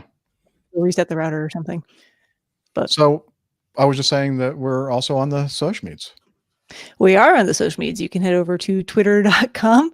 We are at APG Crew, same handle over on Instagram. We're also on Facebook, facebook.com/airlinepilotguy. Good place to find out about changes to, or when the show will be recording, any last minute changes to recording scheduled times. That's on Twitter generally. It'll also be on Facebook, and lots of good community interaction. We hope to hear from you there. So see you on the social medias. Excellent. And let me see if Hillel is available to tell us about Slack. Hillel! Hillel! Would you let me finish a poo for once? Oh, I'm sorry. Kind of embarrassing. Do it. Should we wait? Hang on. I mean, still 15 seconds to go. Okay. I guess we'll have to 15 vamp a little bit. 15 seconds to go. I think, okay. He's ready. Take it away. APG listeners, please join us on our Slack team. Slack is a communication, coordination, and sharing platform that works on your mobile, laptop, or browser. On Slack, we share news and ideas. We suggest episode and Plain Tales topics. We plan events and meetups. To get into the Slack team, please email me at slack@airlinepilotguy.com. That's SLACK, Sierra Lima Alpha Charlie Kilo @airlinepilotguy.com, or send me a tweet with your preferred email address to @Hillel, and I'll send you an invitation. That's Hillel, spelled Hotel India 11 Echo 1, and see you in Slack. Thanks, Hillel. Jeff, this is my private time. Okay. Well, wow. Glad that he took some time out to help us with Slack. And yeah, I think, big round of applause again for our producer, director in the control room thank you, in Toronto. Liz. Woohoo! Great job. She is awesome. And until next time, wishing you all clear skies, unlimited visibility, and tailwinds. Take care and God bless. Cheers, y'all. Bye, buddy. I need to pump up the volume on some of those, and I keep forgetting to do it. I remember it when I'm doing the show. On the summer one. I was going to do that. Yeah. Oh well. Yeah. All right. So that's it. That's another one in the can, so to speak. Well, no, Hillel's in the can. Always crowd too many things in there. Yeah. So everybody, thank you for those of you in the chat room. Well, it's a good chat room tonight, wasn't it? That was great. Unlimited disability. Visibility. Well, I have a disability with speaking, apparently. Yeah. Well, hope everybody's doing well out there in the chat room. Thanks for hanging with us, as always. And we're going to go ahead and stop the broadcast, and we're going to discuss when we will be available to do a show next week. And a show title. And a show. Oh, Indeed. Let's do that. Well, you want any suggestions from the chat room? Yeah, there were definitely. a few gas bag was one. I heard that. Gas bag. Something and to Micah do. said, "My blimp is a dirigible." Okay. I was going. There was something we were saying about the rave plane or something like that with the. Rave plane. Yes, I think I saw somebody say something about the rave setting on the plane, or the rave plane. I like rave plane. Rave plane. That has a good ring to it. Yeah. I don't know. Those are some ideas that I had. Anybody else? Let's see. New comments here. Peace out. Give the light twin driver some grief for not trying to do that, John. We're not going to give him too much grief, though. A little bit of grief. Excuse. Yeah. Everyone deserves a little bit of grief. Well, that's true. We'll give him a little bit then. Yeah. Oh, as Liz is saying. Yeah, John, you don't have to find a picture that looks like a rave on a plane. Like, that's not difficult. Just put the plane in like a club scene, right? Like, I feel like this one's okay. I don't know. Beth is going to do the artwork. That's right. You'll all be disappointed. Well, we'll see what we can do with that then. Yeah, I don't want to know what you want, Neil. Liz, you said you're going to be out for probably the next 2 shows because of your little vacation. Hello? Yeah, we can discuss that when. Yeah. Well, she wanted to. I think she said something about it in the chat room. Yeah. So okay. Kind of let everybody know that little piece of entertainment will be missing, sadly. I'm really enjoying having the back channel, and she's putting all kinds of wonderful little gems in my ear. So, yeah. All right. Well, with that, take care, everybody. Thanks for joining us today. And cheers, everybody. Bye. Bye. See you next week.